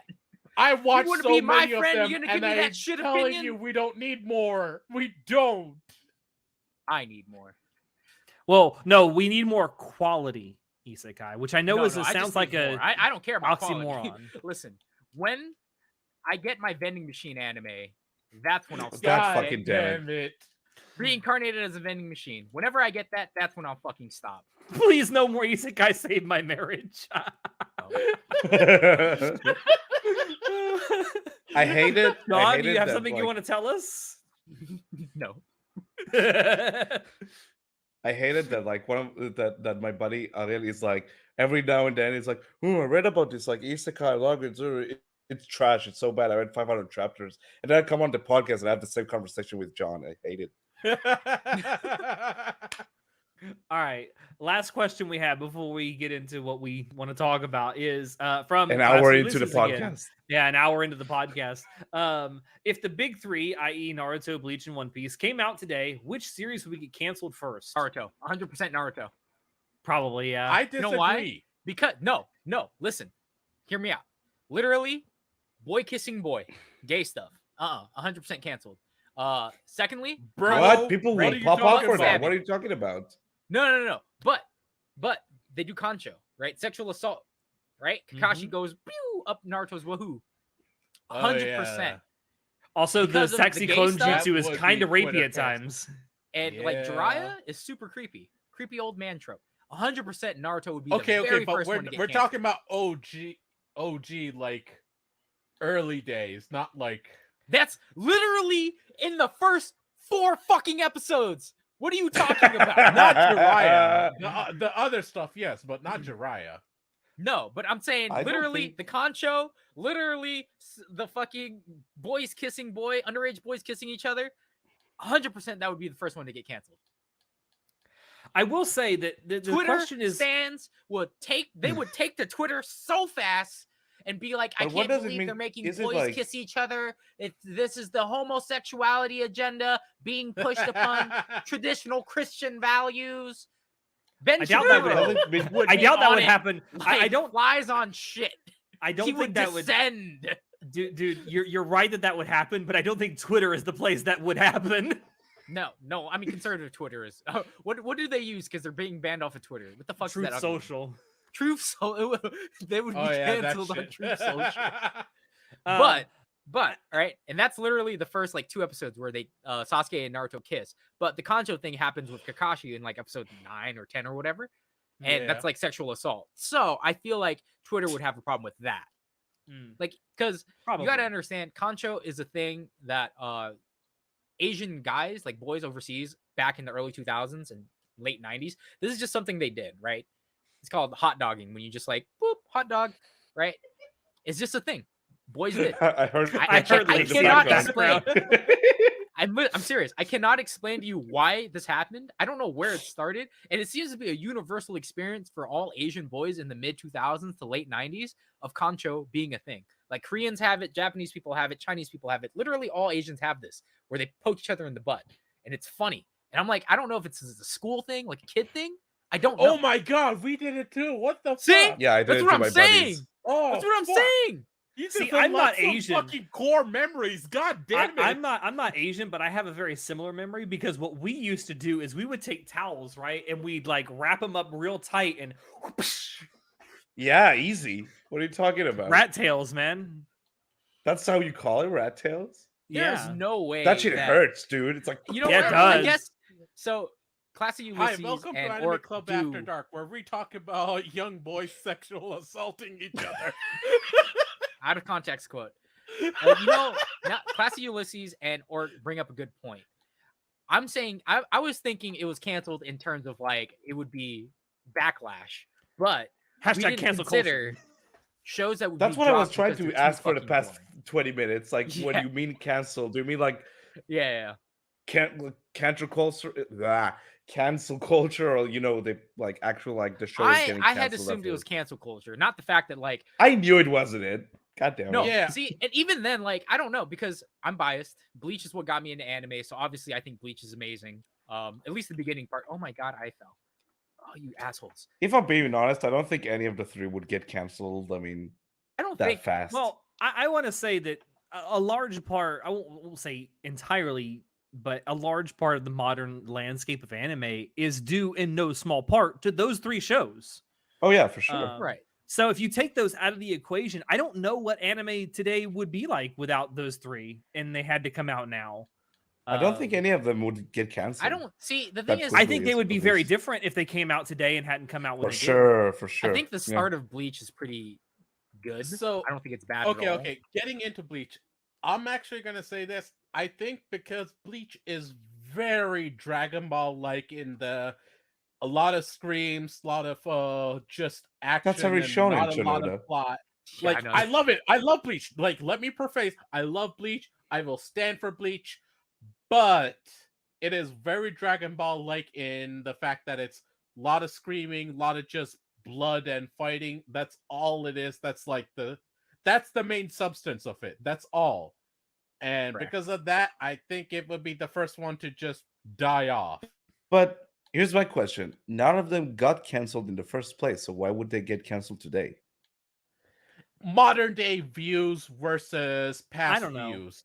I will No, say that last but we're week not talking we about watched- cancel culture. We're talking about I- actual I- show cancellation. I will say one major difference I could say would happen with the big 3 if they came out today. One Piece would not be a week-to-week show. It would have a release schedule like MHA. Oh my god, that would be amazing if it was Ooh, like that's that. interesting. See, the thing is, like, I think I mean, the I beginning of One wish. Piece and the beginning of Bleach, I don't think are boring. I think both of them have good roots. Like I like Yeah. watching the beginning parts of one, like literally the first 60 episodes of One Piece. I was invested, and then I got Bro, bored. fucking Arlong Park? Holy shit. Yeah, Arlong Park is amazing. The So I Sanji don't arc, feel like bro, the Sanji arc is great. maybe because of viewership though. I think that if we think in terms of how much retention value something has, then maybe I would say probably One Piece. I feel like a lot of people who are fans of One Piece, no, 100%, the people who are still fans of One Piece have just always been fans of One Piece. Like, bro, they're they fans always of One will. Piece nowadays. Yeah, and they always just will be fans of One Piece. Yeah, like this motherfucker right here. No, what I'm saying is that you fans all the time. I literally started 2 years ago. What are you talking about? But now you're always going to be a fan. It's only super big right now because of the fact that it's been like that for the last 20. It's super big. No, it's super big because it's about to end soon. I promise. It's entering the final saga, so maybe the next 3 years. But do you guys agree with me that if One Piece came out today, it would have a release schedule where every arc would come out and then there'd be a big lull in between? I mean, I hope that'll make the anime better. Yeah, I wish. I do think that if it came out today, none of these things would be a week-to-week thing. I don't think there'd be any filler. Because I love One Piece, but damn, Toei will never release that iron grip over the anime. They will never let that go. No, as much as they can. Not. Yeah, which is a shame, but this is what it is. All right, shall we actually get into what we're going to talk about? Probably. God, it's midnight. I'm gonna die. Oh well, Natai, since it's so late for you, let's start with what you want to talk about. So if you have to leave, you can go. No, I'll try to stick around, but yeah. Are you sure? Bitch, go to sleep if you need it. No, Jesus. I'm good. So in 2 days, me and my boy, we're gonna try and get tickets because we're going to London because AW is coming over to London, August 27th, all in. We already booked our tickets and our like Airbnb and shit. We just need to hopefully, knock on wood, get some tickets for the actual event. And I'm super hyped. It's gonna be some great. shit if you can't get tickets. Don't talk about that. They're gonna be in Wembley Stadium, which is awesome. Nice, because it's like 90,000 seats. It's gonna be massive. So I'm talk to me later for about this because like I might be able to help out. What do you mean? This dude got connections and sources all over the fucking I'm already registered like for the truly, You're like, I swear like to God, truly Shinoda, like an Asian father. He knows somebody. I swear to God, Shinoda, he's got a guy. I swear to God, Wait, do you know Shinoda, someone in Ticketmaster UK, Shinoda? No, Jesus, y'all wouldn't even let me finish for a place to stay. Shinoda is like, I swear to God, Shinoda is like the Kramer of this podcast. He has all these friends and connections that we never see or hear about. No. Wait, actually, no. You might slurp have those noodles, someone. you slut. I didn't finish eating because he is a noodle slut. He is literally the noodle slut.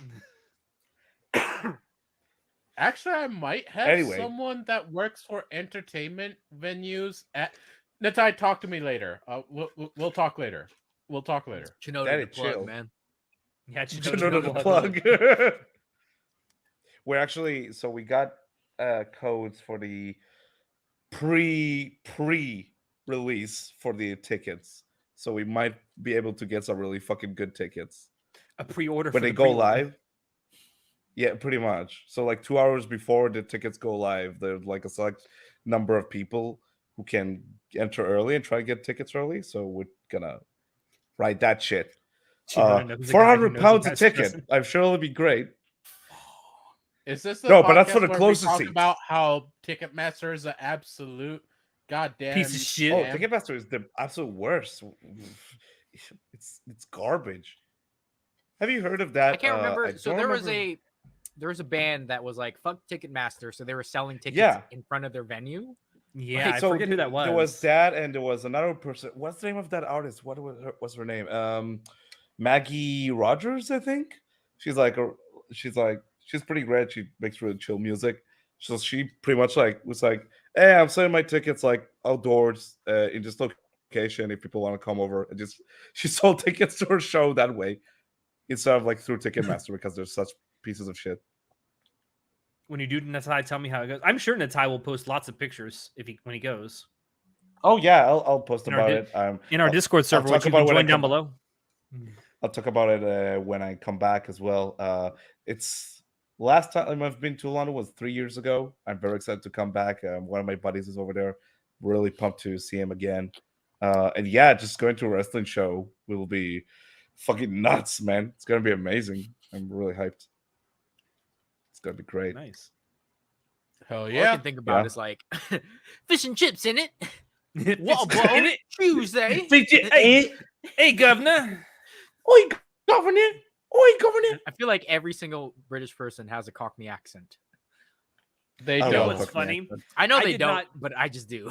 I did not know this until recently, but there is a British English dub of the original Urusei Yatsura, and Atsura in that Yes! dub has a Cockney accent, Incredible. and it's funny as fuck.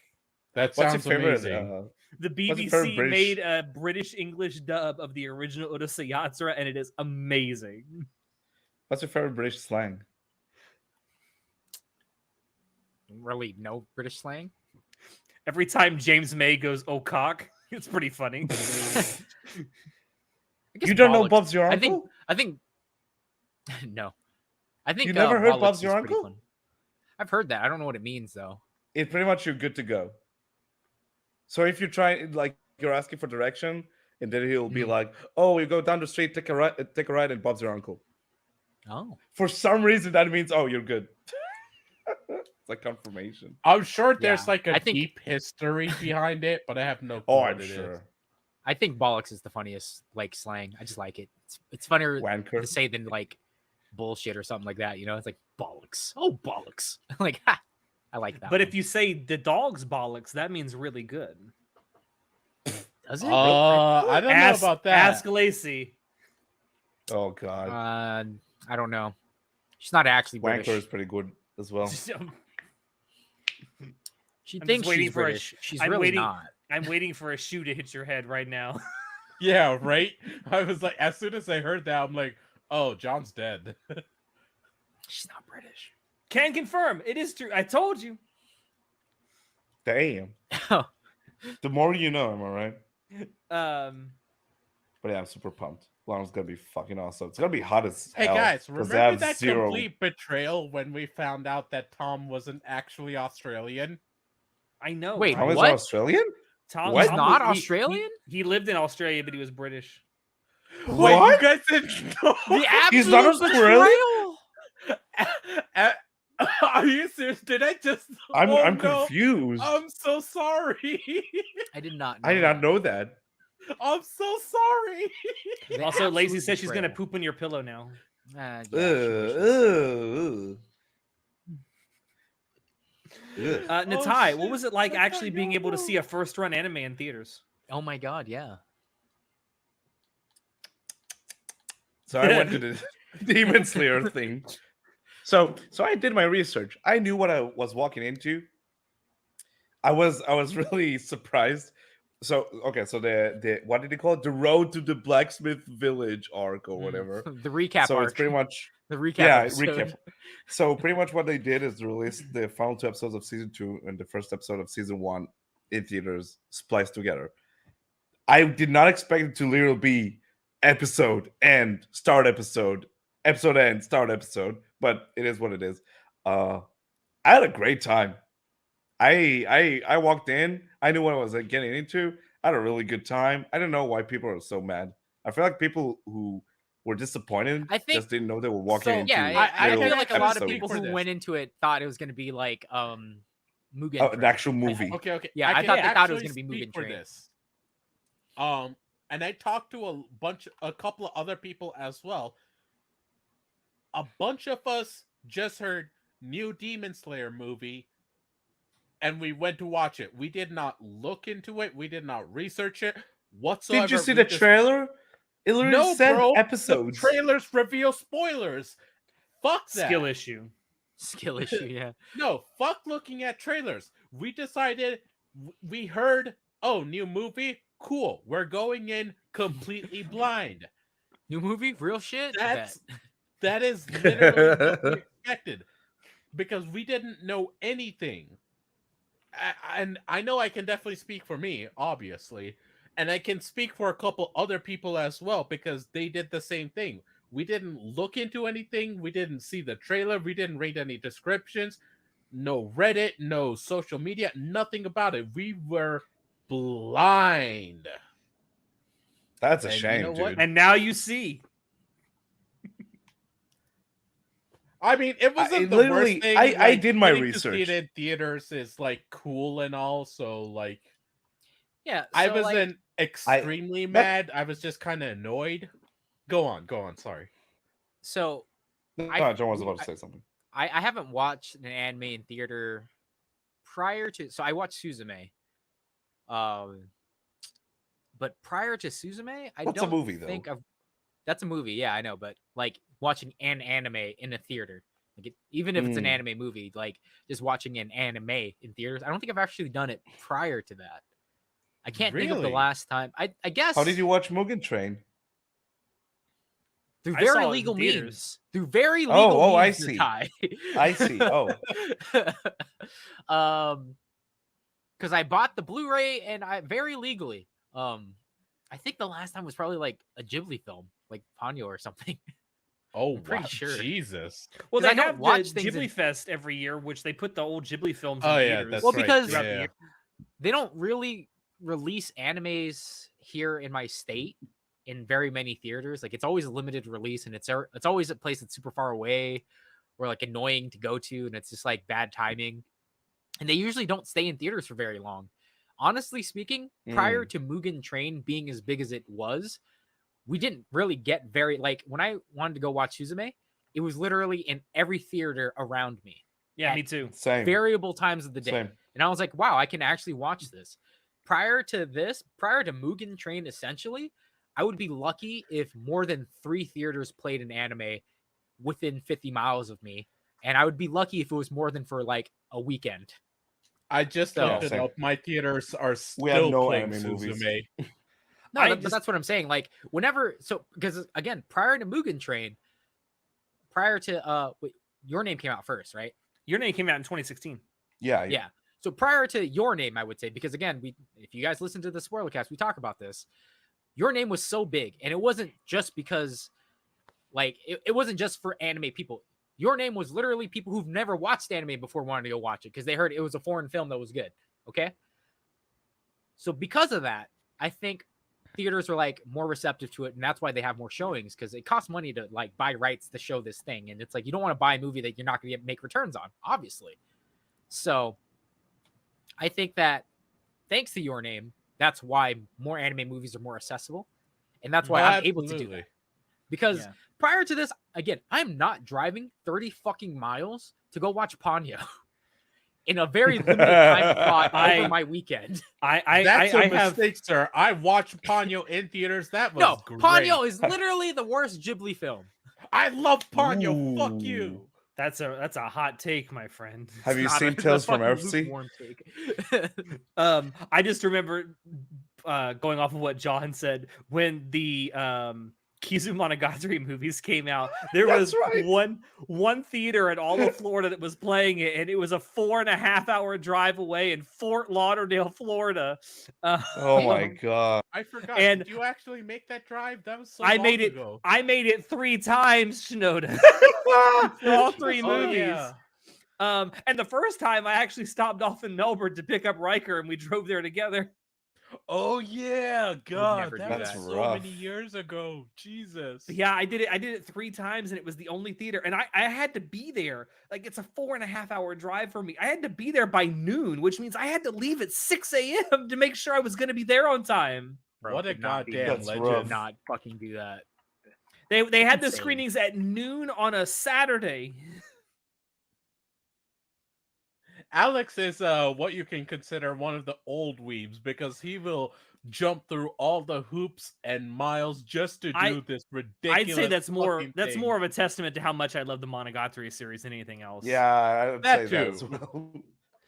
Because I I would wouldn't do do that that as for just well if any it was anime. screen Like here. if that was I like wouldn't do that Demon- for most anime, dude. Like that's That way was- too much commitment. if that was Demon Slayer, I would be like, nah, just wait. I'll wait. It'll be somewhere sometime. I don't know. I don't The think point I there's was trying any to make, anime right? series that I would watch and be like, I need to go watch this. Like, I don't need to do What anything. if? Wait, John. What if there was like a new Clan Ann movie that was like fucking peak Yo Annie, and you could only He wouldn't do no. I'm it. talking to John, not to you, Alex. He You wouldn't could do only it. watch do it. it.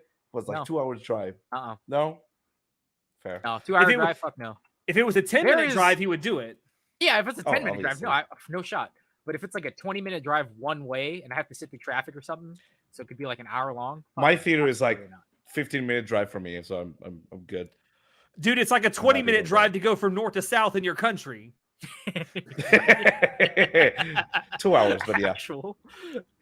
three. In 2 3 hours, Three and in a 2 half hours, I can't even be down to West Palm Beach. I don't think there's any anime series that I would go out of my way, because when I say out of my way, what it really is like driving more than, I would say, 30 minutes total. So if it takes longer than 15 minutes to get there to do it, Damn, I 30 probably minutes won't is do too it. much for you? yeah, that's way too much. Because Do you mean there's 30 no minutes show that I think it's worth driving that. Do you mean 30 minutes one way or 30 minutes back and forth? Back and forth. I'd say back and forth, like Okay. total. Okay. What? There's no That's not what a lot. series is really worth doing that. I don't think there's I mean, so that I can't my just parents, wait 3 months to watch, because I don't have the sense So- of urgency. Like I need to watch this today, right? No, Like, if I no. can't make You it, I'm don't not gonna make understand. You don't understand what you're talking about. So my parents' place is literally 30 minutes from the nearest city. And if we ever wanted to go watch a movie in cinema, boy, get in the car. We're going on a 30-minute drive one way. So it's Bro, 1 could hour not be or me. 2 ways. Absolutely could not be So me. so you'll never go to the theater? No, he never would. If it's Bruh. something that's out of my way, I'm saying, like, if it's so, for example, when I went to watch Suzume, it wasn't because I was like, oh, we need to watch it for a review. It was literally because I was like, well, I was going to be out that day anyway near a movie theater, and it's like it lines up with what we were going to do that day for date night anyway. So because everything fell in place, that's why I did it, right? No, like That's we'll my go out to the city, we'll eat, and then we'll go watch a movie or something. Like, it's a whole like a night out. Because I was It's a already 30-minute going to drive be though. out. No, but I'm saying, like, for example, if I was like not doing something today, right? It's just like, oh, Suzume is coming out. I'm like, yeah, that's cool, whatever. Like, I won't go watch it. It was because I was already out, and it was like literally in the area. If I was out and if I had a plan to do that day and it wasn't on my way back to watch the movie, like I couldn't make a time slot for it, I wouldn't do it. Right. There Yeah, is fair no enough. Yes, I idea see what you're saying. It's that I just would like do 30 that. minutes is such a nothing drive for me. So it's like I don't mind. It's not that it's a hard drive or anything like that. It's just I'm just lazy. Like there's no IP that's worth this, dude. Tell me an Dang IP that you Philistine. think is fucking worth it. Then you I drive don't 40 know. minutes just to go to the theater anytime. Wow. That's a commitment right there. See, like, it's for me, it's normal. And nowadays, will like, it takes say- me 10, 15 minutes, so I don't care. I will say for me, And when I like went to going go to see the movies. Suzume, it gave me a chance to try at a new theater near me, and it was pretty good. It was a pretty good Oh, experience. that's good. Yeah. I got What to was see good about Suzume it? in IMAX. Oh, nice. IMAX. IMAX is bullshit. There's no point in paying for it. You can see it in regular version. Don't fucking worry about IMAX. Shinoda, the Someone only is- showing that I really wanted to see was only available in IMAX, so I took what I could get. Okay, fair. No, don't that's like IMAX completely stuff. fine. But I'm just And that's saying, up to IMAX is Chernoda was complete hounding you to fucking watch bullshit. that movie. And it was only $1 more than the regular showing. No, Oh, that's, that's fine. nice. That's fine. Like, and you specifically said like that it was a specific time and all that. That's perfectly fine, whatever. But I'm just saying, if you can avoid IMAX, or like you don't need to go after IMAX specifically. I've looked into it. I've experienced several movies in and without IMAX. We've really struck a IMAX does nerve. not matter. It's Yeah, complete I know, fucking- right? She's going off. Shinoda, She's popping I off. want to. It's popping Chernoda- off. Shinoda, I need to I need you to show me where on the doll IMAX touched you. Look, Mortal I so here's the made thing. I may or may not listen. have been drinking this entire time, and I might gotta be a say, little bit drunk. We I struck think a nerve with Shinoda. IMAX 4D shit. First and foremost, I am Also, blind in one cheese eye. is amazing. All right, I'm blind in one eye, so that 4D Max stuff does not work for me. Like it just looks blurry, which is why I don't like IMAX. I'm not paying an extra, like it's usually $10-15 more for an IMAX experience. The fuck? What? Yeah. So I'm blind and I'm legally blind in one No, eye. I know that, but it's that expensive over there? What the hell? Generally, yeah. Like a movie ticket's usually, if you go, you get cheap tickets for like $12 if you go on like Tuesday morning or something, like in the afternoon. Yeah. Generally, they're like $20 each a ticket to watch a movie, like an movie at the mall or something, right? Yeah. And then IMAX is like $30 or $33, $35.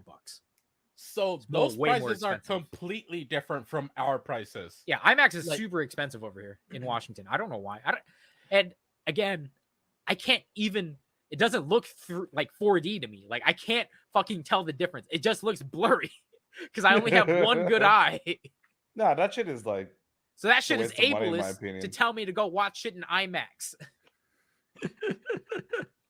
Ableist. This is Shinoda's losing his goddamn mind. I genuinely think someone like touched him inappropriately in an IMAX theater once. No, No, like, I I don't- I spent the money on it. Look, okay, He's so pissed.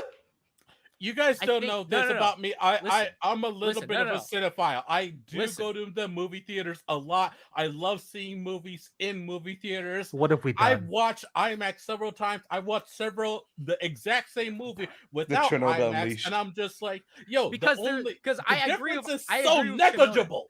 So the only way I would want to go to anything that was IMAX is if they had better sound quality, which in most theaters they don't. There are certain theaters, there's fancy theaters around me that they'll do like you can literally watch it with wine and steak. Like it's fancy as fuck. Okay. The theater I went to Those- served alcohol. It was great. Well, so I'm specifically there are fancy theaters that will have like it's literally a lay down couch. You can order dinner and a movie, right? You can get a steak dinner with a fucking wine pairing. And they have amazing sound quality. And they have actual And- servers that bring you the food.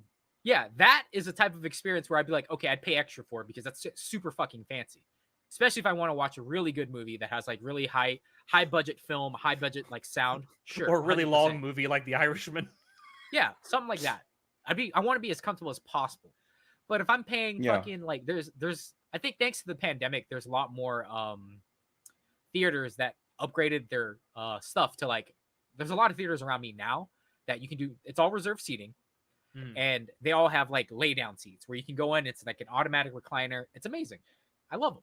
You know what's funny? But they have Just IMAX to theaters interject though very that are. quickly. Oh yeah. It's crazy to me that you say that you now have some theaters with reserved sittings, because here in Israel, it's only you reserve your tickets. There's no such thing. It's like you walk in, you just pick any like fucking seat you see. So that's We don't have that's that a shit huge here. difference between the countries. Reserved seating only came to America in the Because last of COVID. decade or so. It's Yeah, very That's because of crazy. COVID, honestly speaking. The That's rest crazy, of the 'cause world for us, already it's had been that always shit. like this. No. So in Washington State, in my state, the only places that did reserve seating were fancy places like the dinner and a movie place, or places that already had the recliner seating. But because of the pandemic, movie theaters needed a reason to get people to want to go watch movies. So mostly all of them upgraded to recliner seats, and now they're all reserved. Like you buy your ticket, you pick your seat. Damn. So thanks to that, like it's a good change for me. But I don't think any movie really is worth seeing in the like 4D IMAX anything because again, not a lot of these theaters upgrade their projectors. It's not like they have an amazing screen. It's just a fucking projector, right? A lot Yeah. of them projectors, and they don't have good quality projectors. Like Yeah. a lot of the common ones. There are certain again high-end ones will have good projectors. The like how they have theaters good that are surround built sound. with that in mind have the good projectors, have the good sound systems. It's the ones that Yeah. added it on as an afterthought that don't. So, with For that sure. being said, the difference between an IMAX setting and not IMAX, like movies aren't made for IMAX. Your experience of a movie is There not are going to be better some. because there are. yeah, some. But- depending on the movie. I mean, like, A all lot right, of documentaries me- and some like Nolan movies. Like there are movies Let that are me like say- made for IMAX. yeah, there are some, very limited. Some, not all of them. Right? Like, Yeah, and do you guys remember watching Spy Kids? Do you know what that is? Yeah. Yeah. I remember Spy Kids. That's like a fever dream. Do you guys never fucking remember watched it in Spy theaters. Kids 3D? Like the worst fucking Yes. thing in the world. Yeah. Yes. That shit didn't age well at all. That At aged all. like fucking milk. Like fucking milk. Other than Danny Trejo being a grandpa, I thought that was pretty cool. Was he the grandpa in it? Is that Yeah, Danny Trejo? Yeah, I think. Yeah. No, Danny Trejo wasn't the grandpa. No, wait. It was someone else. Was No, it? I thought it there's no way was. he's Was the that grandpa. Danny the president? No. I thought Trejo was in Spy Kids. It was someone else though. I He think was. you're mixing. But my point No, is, Danny Trejo was in Spy Kids. He was he? definitely was. I don't remember. He was definitely He in was. Spy I gotta Kids. I pull just it don't up. remember what character he played. He's the uncle. Okay, thank you. Uncle. Okay, the uncle. So Oh, okay. Thank you. That's Warren. already on. so my main point was with Spy Kids 3D, they made it in 3D, but it had those gimmicky like whoa scenes, right? I hate shit like that so much. Like, I believe Uncle Machete. Yeah. Uncle Machete. Machete don't text. freaking Cloudy with a Chance of Meatballs. I think it's in 1 or number 2. I think it might be Cloudy with a Chance of Meatballs 2, where they do the 3D thing. There's like a gag where they do the I think it's the first whoa one. 3D, but it's a gag. It was the first one. Yeah. It was in the first one. Okay, Yeah. it was a gag, and that was kind That of movie fun. was weird. I think I the think Cloudy with a IMAX. Chance of Meatballs is really good, but The IMAX stuff that you're talking about, though, it only really looks good in IMAX if it's shot with an IMAX camera. yeah, Oh, yeah. that's what I'm saying. Like, Which the watching upcoming a movie that was not meant to be put into IMAX 4D surround sound stuff is a horrible Yeah. experience. the upcoming Christopher Nolan movie Oppenheimer is being shot with IMAX cameras, I do believe. I think his that past they- like they, like, most literally- of his past movies were shot for. Didn't he IMAX. like literally set off a nuke or something to like Yes. get the effect? He legit set off Wait, an atomic what? bomb for a special effect. No yes. way. What the What? I heard Because that should this be man is so illegal. What the committed. fuck? This man is so committed to practical special effects, and I commend him for it because practical Yeah, I special respect effects are that. always great. But this is maybe a little too far. No, not far enough, dude. Are you I serious? can't believe there was actually a government that authorized him to do this. I don't Where know, did he? You want to set off a nuke What did for he- what? For a movie? Yeah, where did he set up a nuke? No. Who allowed that? No, listen, hear me out. If someone came to me, I was like, "Hey, Mr. President, someone wants to set off a nuke for a movie." I'd be like, "What the fuck? No, What the who's making a fuck? movie?" And he's like, "Christopher Nolan." Like, say less. Like, oh, dude, Nolan? Oh shit. I'm not 100% sure where he got the nuke from, but I suspect he got it from the U.S. government. Iran. Okay, where did he set it off? Like, what's the context behind this? Like, what? I'm assuming they set it off in like the Mojave Desert somewhere because that's obviously where the original nuke was set off that the movie That's is about. fucking crazy. So, Can do you know who imagine the red Oppenheimer carpet? is? Like all the actors, like fucking have like tails coming out of their asses or something. Like, Dude, you "Come don't watch a movie." understand. Do you know when they were doing all that atomic testing out there in the Mojave Desert back in like the 50s and 60s? Do you know that Right. they used to have viewing parties for these in Las Vegas That's hotels? insane. Yep. That's fucking They used insane. to set up actual viewing parties for nuclear bomb testing in the Mojave Desert on the tops of Vegas hotels. Are they okay? I mean, as okay as anyone can be who sets off nukes in the middle of the desert. I know, right? Look, America is nuclear fucking fetishists. Not even obsessed. They fetishize the shit out of it. I mean, wouldn't Also, you there's know? a if you go to the original Power of 1,000 suns at your yeah. fucking fingertips, dude. Come on. if you go to the original site of like the original atomic bomb testing, the Trinity site, there's actually Right. there's this mineral or like a gem that's actually been created with the sand out there and the high heat of the atomic bomb. It's called trinitite, I think is what they call it. It's actually illegal to remove it from the site. Oh shit, Wait, really? what? Because it's Yeah. like super radioactive. Not just that, they want to study it.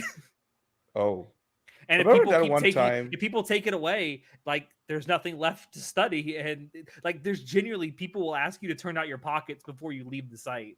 remember that one time in Indiana Jones and the Kingdom of the Crystal Skulls, where it's like he's near the fucking nuke the detonation stupid site, fucking and French to escape, scene he is- fucking enters a refrigerator, and he somehow managed to escape the blast. Because and it he's was like, lead it's line, fine. dude. Lead It was blocks the lead line. radiation. It was so Dude, fucking what is stupid. pressure? Pressure waves? That doesn't exist, dude. What are you talking And that about? refrigerator fucking gets knocked around for like miles and miles, and he's like, No, you don't fine. understand. Lead is the perfect insulator against literally all elements, not just radiation.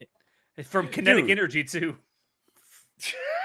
It's fine. Don't worry about it. You get thinking too much. Don't worry about it. Didn't Mythbusters fucking do that as one of the like, can you survive a nuclear explosion thing? Or might I think they did, yeah. I feel like they might have. Did they get in a refrigerator and detonate a nuke? Yeah, I think one thing that a lot of people don't understand about explosions is that it's not the actual explosion that'll kill you. It's Like- knocking you the fuck away. Well, just because you're not right next to the explosion doesn't mean it won't kill you. Like there's Yeah. a shockwave, it'll literally liquefy your insides, melt you from Yep. the inside out, you'll die. There's shrapnel, literally things being launched at you at 900 fucking miles an hour that'll kill you. Like there's a lot of shit that'll kill you. Yeah. Just that Well, and one then you have the nuclear added explosion. effect if it's a nuclear bomb, you have the added effect of fallout. Yeah, it's dude, great. like instantly vaporized. Like I think it was if you see a nuclear explosion and it's the size of the mushroom cloud is the size of your thumb or bigger, I think it'll like You're dead. you're dead. That's 100% you're actually fucking dead. a Wasn't lot of that people thing a believe that that's rumor? actually a myth. Oh, is it? Oh, Yeah. really? Yes. That's why a lot of people think that Vault Boy, when he's got the thing out, his thumb out in the Fallout series, that's what he's doing. No, it's just a wives' tale. Oh, just fake Oh. news. Yeah. I think that Crazy. was something that the U.S. government might have just put out there to make people feel better about dying in a nuclear holocaust back in the 50s. You wanna get fucking nightmares from nuclear holocaust? Watch, what was the name of that anime? Barefoot Gen, where like you have the fucking nuke popping off, and it's like it's very grotesque. It literally shows the people like fucking dying and like melting away. Honestly, as the if you nuke want to be disturbed by the effects of Fucking the nightmare nuclear fuel. war, watch the BBC movie Threads from 1984. Oh, Like, I've seen that that one. shit. Oh, That Yeah. shit is depressing as hell. I haven't watched that. Dude, I just have to it's watch available. Graveyard of the Fireflies. Like what? Yeah, Oh, it's talking about available. no. depressing nuclear war Thread- Fallout stuff, dude. Threads is also available for free on YouTube. Really? Yeah, because it should be because it's educational as fuck. It's Yeah. literally why we watch a lot of Hollywood movies about nuclear warfare and stuff like that, but in reality, no one wants to do nuclear warfare because Because everyone will first- die. because the minute we detect you launch a nuke, that means you want the world to end. Because It's a what's- zero-sum game. Yeah. yeah, now like it's the mutually fact that assured you destruction. yeah, because you launched the nuke, this area that you're nuking is going to be irrecoverable, then we're just going to kill you back. There's no point to letting you live either. Yeah. And then everyone's going to be nuking each other. That's not a joke. That's why no one's Yep. going to do it.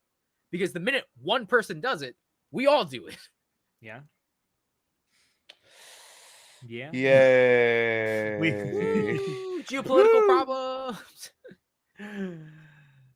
Our lives man, have bad meanings, PC right, guys? Yeah. Yeah. That's a nice joke. Talk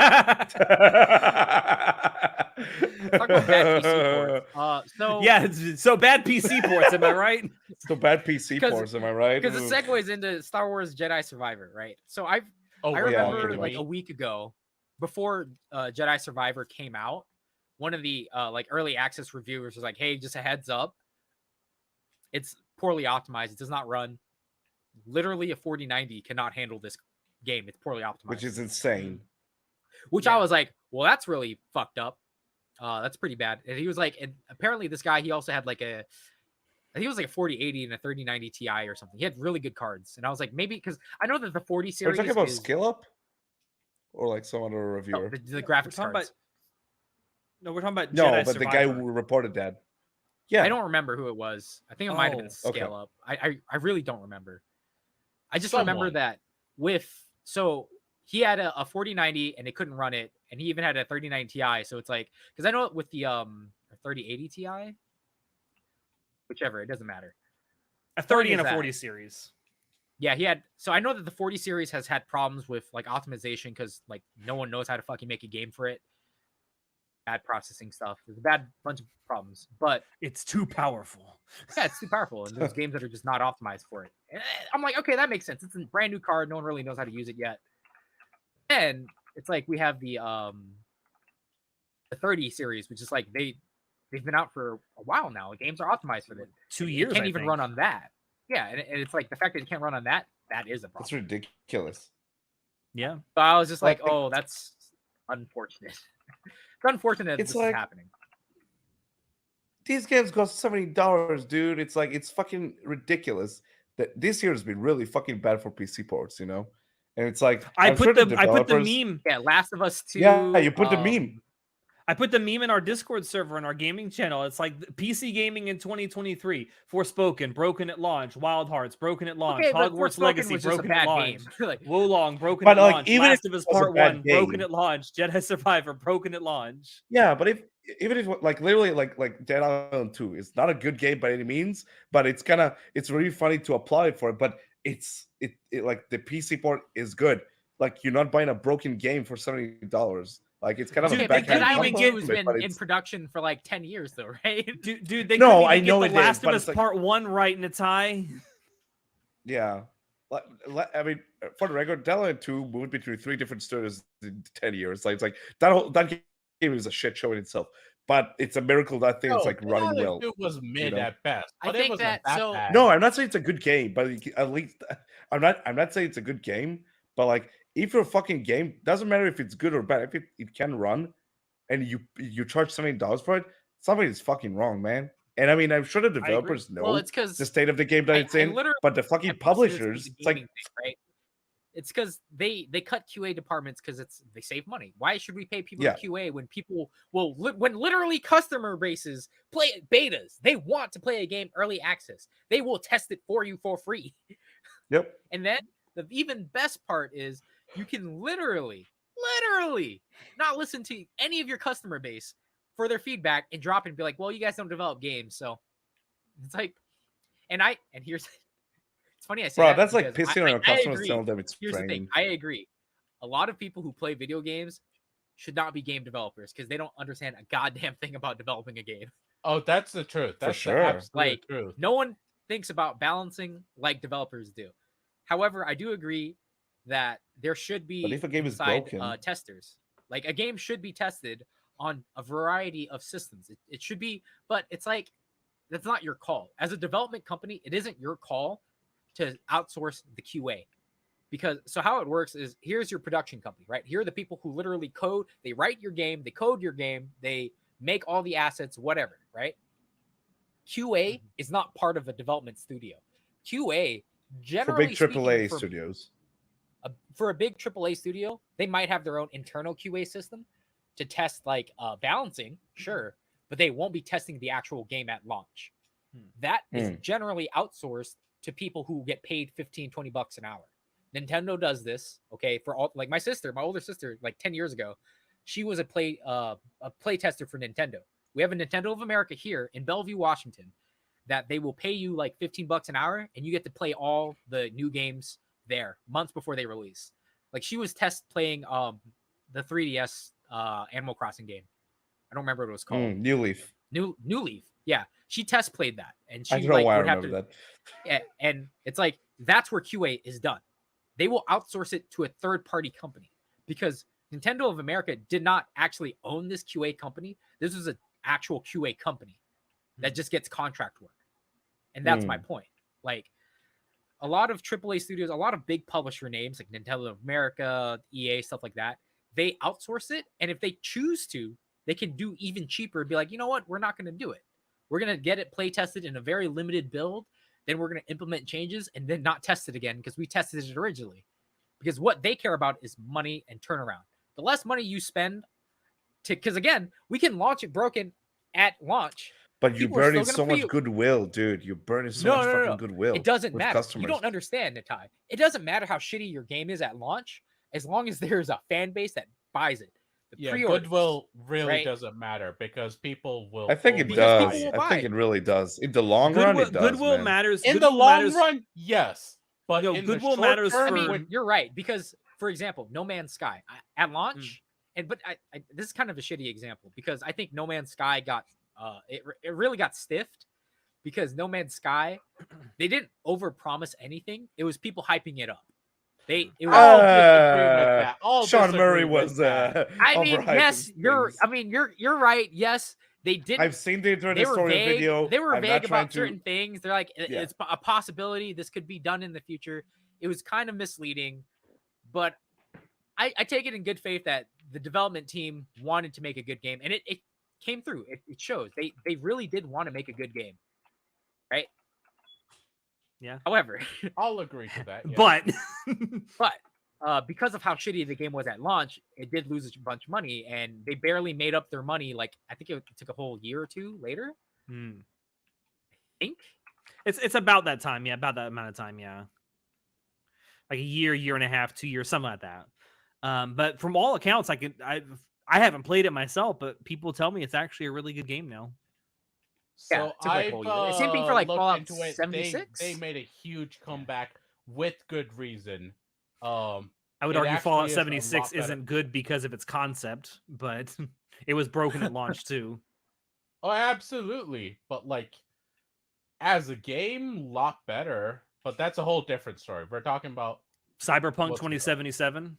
I mean, apparently, according to you, it's still a bad game, so it doesn't really matter. I mean, from a technical Fallout standpoint, 76 it doesn't runs deserve, well. like getting redeemed after the shit they pulled.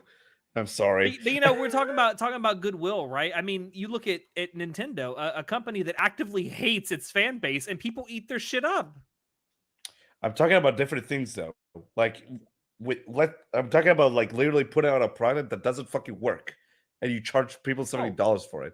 Oh, for sure. Well, and with Nintendo, they put out games that are 30 years old and charge people $70 for it.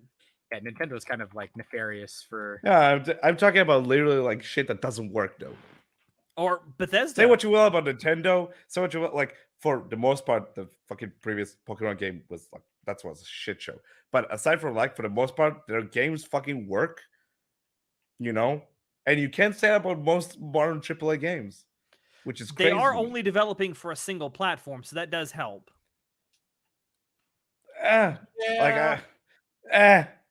Big well, at least on their first party stuff, at least they're developing for a single platform. No, but like still, like fucking stop firing your fucking QA departments. I'm sorry. Like it doesn't like. Or if you're going to have an internal QA department that doesn't work after like 10 minutes of use, fuck you. I'm refunding that shit. Yeah, but if you're going to be a company. If you're going to be a company that doesn't have an internal QA department, at least actually rely on the external QA. But again, that's not the call of a game studio.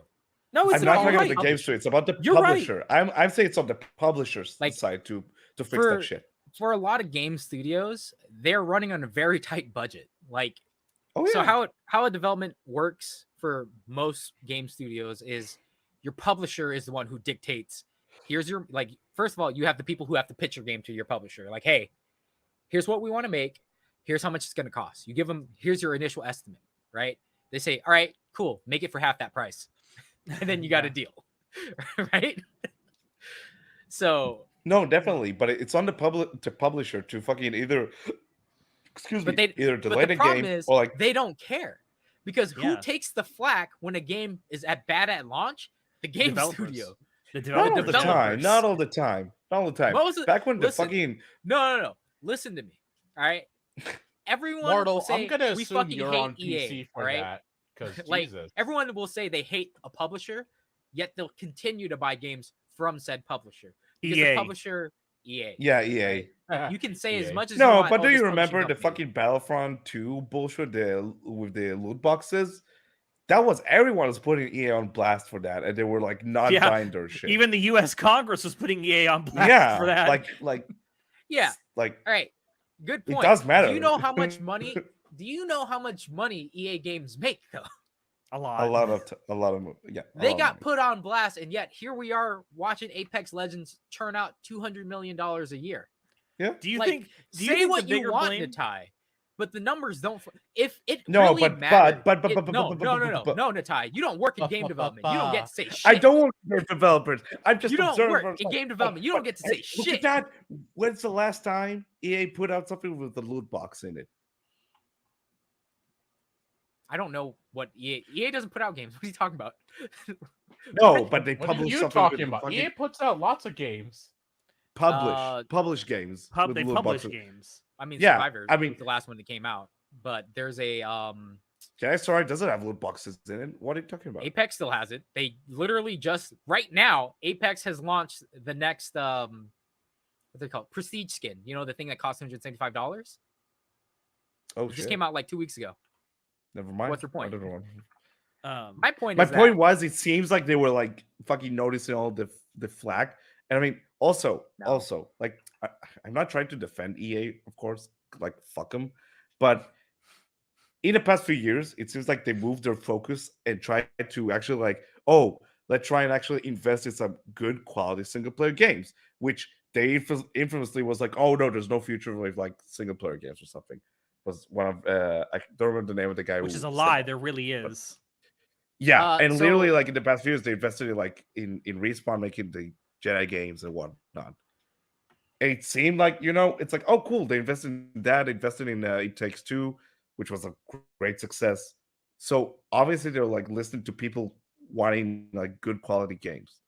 And it's such a fucking shame that they don't let the developers have the time to fix their shit before putting it out. Ugh.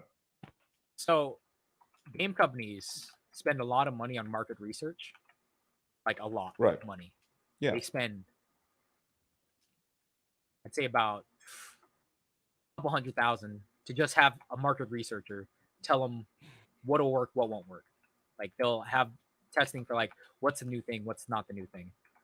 And I think that for the single player games, it was because for a very long time, like we're talking mid 2000s, everyone wanted to play multiplayer games. That's why we had Titanfall come out. No one really wanted to play Right. single player games. Single player games really were a dying medium in the end of the era for, I'd say, about PlayStation 2 and the Only spawn because they of weren't PlayStation. investing in them. Well, because universally they were cashing in on the fact that people want to play games with other people. Why do you think, like, for example, for Visceral, for Dead Space 3, there was no reason to have fucking co-op in co-op. the game Yeah. other than EA going, hey, this game should have co-op, because they wanted to make, this is the same, and you'll see the trend. Dead Space 3, Mass Effect Resident 3 Evil had 5, Mass Effect Resident 3 Evil had a 6, multiplayer. okay? During this era of video games, every market researcher was saying, yeah, people like playing multiplayer games. People are returning to play multiplayer games. Look at Call of Duty. Look at Battlefield. People are buying these things just because their friends are playing it. And it's kind of Right. still true to this day. People are buying games because other people are playing it. That is true. Like that has not completely changed. false. Yeah. However, what really has changed is how we perceive video games. You don't have to play a game together to have fun anymore. You know why? Because we all stream. Because you can watch someone play this game, then you can play it and experience it as well. And you can compare your experiences. That's right. That's what I'm saying. So I would say that it isn't that they started investing in single player games. I think single player games, or rather, I shouldn't say, what I mean is, I don't think it's because game companies are investing in single player games that they're coming back.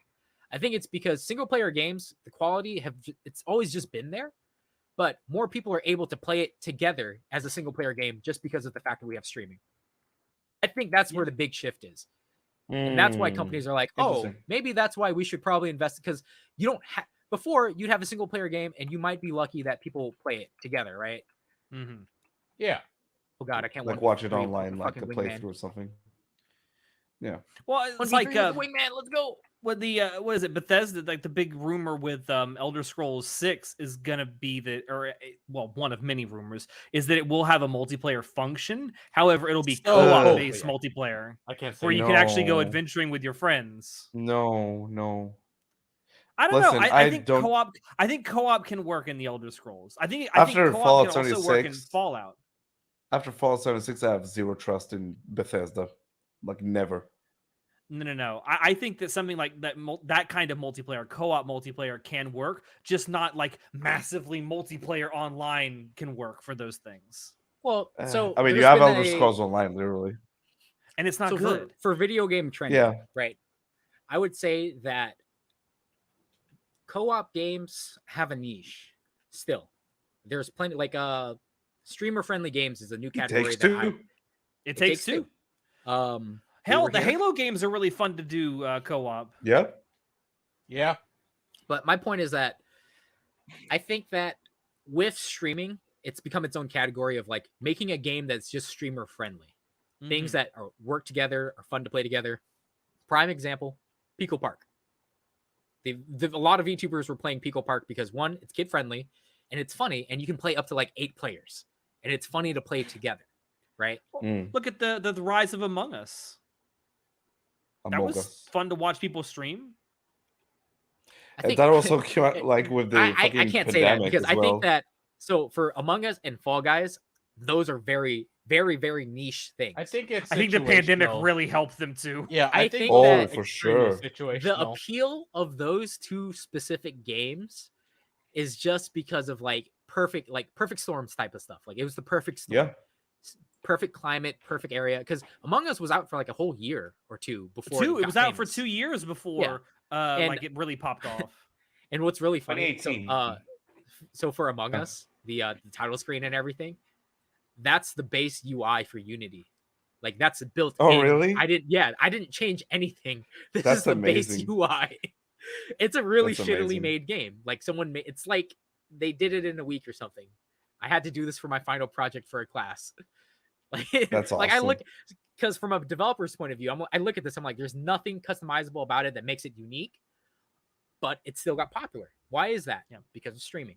Streaming is its own category now, and thanks to streaming, you can make a game that you just like to play. So I think games that you put passion behind are more enjoyable to just play instead of crapping out whatever you want to crap out, like the battle royale ripoffs, this and that. Like, because so when Apex dropped, it changed BR forever. Like we had PUBG, then we had Fortnite, then Apex dropped. It had the ping system, it had the respawn system. Like it dropped and it changed everything about how BRs were made. And then they tried to copy, and then games took stuff from Apex because good games will cannibalize other games and take the good stuff and put it in their own game. Is the way. It's been that way for years. It's been like that forever, right? It's not a bad thing. People share ideas all the time. No, But it's not good. The fact people try to patent mechanics is bullshit. Yeah. But after Apex, there was just this whole everyone's playing BR games. Let's make a BR game. There was 3 that I don't remember their names. The Ubisoft one, remember that one? Oh yeah. What was that called? Hyperscape or something? What was the name of it? Something ball? I don't remember. There's like Hyperscape. There's another one. Hyperscape was the Ubisoft one. I think so. Yeah. And it's like it had movement mechanics. It had everything. Crazy game. It's supposed to make a BR game fun, and yet it wasn't fun. Like it had every mechanic. It had abilities and stuff. Like it wanted to be Overwatch, but also wanted to be Didn't like they announce Fortnite. a BR for Fallout 76 or something like and then that? they also had like years ago? there was Maybe. what I'm saying, I can people speak for this. cha- There was people- a BR mode. They actually took it out last I wonder year. why. Yeah, I wonder BR why. mode. What the fuck? It was No, actually like, even- really fun. The whole community actually. No, like really even messed with Counter it. Strike, right? Counter Strike has a BR mode. I think it's called Blackout or something. I don't That's remember what it is. bullshit. Counter Strike Go, Global Offensive had a fucking BR mode that came out literally because, and it's because again, market research is showing that right now these games are hot. And when you look at Resident Evil 5, Resident Evil 6, you look at Dead Space 3, what was hot during that time? Co-op games, FPS action co-op games. They were hot, selling like hotcakes, right? Because we were coming off of the heels of banger fucking games like Call of Duty, Modern Warfare 2, okay, Black Ops 2, okay. We're coming out hot with these fucking games. Battlefield, everyone wants to play these games. So obviously the market's they're gonna make people make these type of games. But because we live in an era where streaming is so big that you can literally just play whatever, as long as it's fun, there's something fun about it, either the meme ability, either the type of views it'll garner. Like rage platformers are a huge hit right now. Like Jump King, Getting Over It. Yeah. Those are super big because of streaming. If streaming wasn't as big and prevalent in our life right now as it is right now, like what we're doing right now, these games wouldn't exist. Yeah. And that's why I think it's seeing that shift, that why people are being more passionate about what they're putting out now. Because like Jedi, Fallen Order, and Survivor, it's got really good heart in it. Like, unfortunately, The Survivor people is make it launched give a with shit. problems. That's But yeah, that's a the good people start. who are making it have actually put thought into this game, into the world, into the gameplay, right? And that's the important thing. I think that's a good thing that we're headed towards for modern gaming, that people are realizing, hey, this kind of segues into my point. Humans are a collection of passion-sucking vampires. Before we Yeah. get like super deep into what you're gonna do, I have a redeem I have to do for Nyan. Ooh woo. Ugh, I thought we weren't doing want to redeems. barf. No, I said I wasn't doing sound redeems because I can't do them Oh, through StreamYard. Okay. Thank Do you, we Neon. all have to do it, or is it just you? No, No, just no, me. no, no. No. Just me. So Let him sit in his degeneracy. hold pool. up. Let him cook. Da-da-da. Let him cook. Let him cook. Oh, now Natai has to do a JoJo quote. I refuse. Daga kotowaru. Daga kotowaru. So humanity is a collection of passion-sucking vampires, because why do we pay people a lot of money because we think they can act, or that because we like seeing them throw balls and scoring points, right? It's because we are a collection of fucking passion-sucking America. vampires. Because I was watching, I watch a lot of YouTube, and I think about No. yeah, I watch a bunch of YouTube. And I think about, why do I watch certain creators? The type of people I like watching are just passionate about what they make. And I just think it's good. Like, the stuff they make is Yeah. good. Okay. Anyone specific in mind? Yeah. Hold on, I'm in a fist fight right now. is Hold it on. Oh my Matrix? God. I'm in a fist fight. Matrix. Ah, I lost. Okay. So, Fucking professional over here. well, Michael Reeves, for example, I love watching his content because it's like He's chaotic. a and cool fucking dude. crazy. Yeah. But he does crazy shit that he just wants to do, and I'm like, that's just fun to watch Right. for me. I don't care that I literally made a laser baby. Like, he makes a laser baby.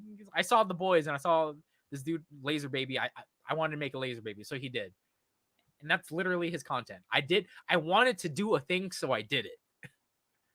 And it's the same respect thing that. for like Backyard Scientist. Same thing for Now Red. I love Now Red's content. I love watching a lot of these science YouTubers, because it's just fun. Like, I want to turn these gloves into hot sauce, and then he does it. And you're like, what the fuck? What the fuck, Niall? What are you doing? And it's just fun. It's the same reason why I love watching like William Osmond. I love his content too, because it's just, and Alan Pan, the failed Mythbuster. Aw. Because where's that other one? I Did a Thing. I Did a Thing. Literally, I wanted to do this thing, so I did a thing. Let's make some really weird fucking shit with engineering. And I'm like, I love this. There's no rhyme or reason for what we're doing. Engineers other than are I wanted to crazy. do it. So They're a different breed. and that's what I like They're watching. Like, built different. it's the same thing for a lot of YouTubers / streamers. I like watching people who just do what they want. Like, I wouldn't want to watch like CDog VA. I love Connor's content. Not so much like Gigic or Joey's stuff, Garnt and Joey. Bruh, the content's fucking whatever. cyclothon he's been doing, insane. Yeah, but Connor's content, I just love seeing him do random shit. Just like why I like watching Ludwig stuff. He just does shit that he wants. Have you to do. seen? I became Have a you seen sushi the one chef where he today. goes to the Muscle Girl bar? Yeah, I've seen that. That And one is what? insane. I That's want to go. I hilarious. want to go to the Muscle Girl bar. Just Like, saying. Bro, for- they fucking put him on a seat, and 20 girls just like slapped him in line. Just slap him Incredible. really hard across the face, and I'm like, oh Yeah. God, Incredible. why can't I be there? But Like, yo, I need that. they're energy. making content that they want to make because, like, for example, Connor's stuff, he likes to suffer for content. Like, Yeah. I wouldn't say maybe he doesn't like suffering for content, but he will suffer for content because he likes making content, and that passion. He that said drives it. him to. He said it Yeah. once. Yeah, where it's doesn't, like like- if I look awkward or to say something really dumb, like keep it in the video, you know, because Yeah, it's good 'cause content. He wants to make content. He's passionate about making content, and that's what I like watching. And I'm like, I'm also one of those passion vampires. People who are passionate about their work are just fun to watch, and it's just like it's a never-ending cycle of like, give me your passion. Let me suck all that life force out of you. The big suck. Jesus. the big It's true suck. though. It's true. I mean, yeah, it is. Because like when It someone's really is. passionate, it's very infectious.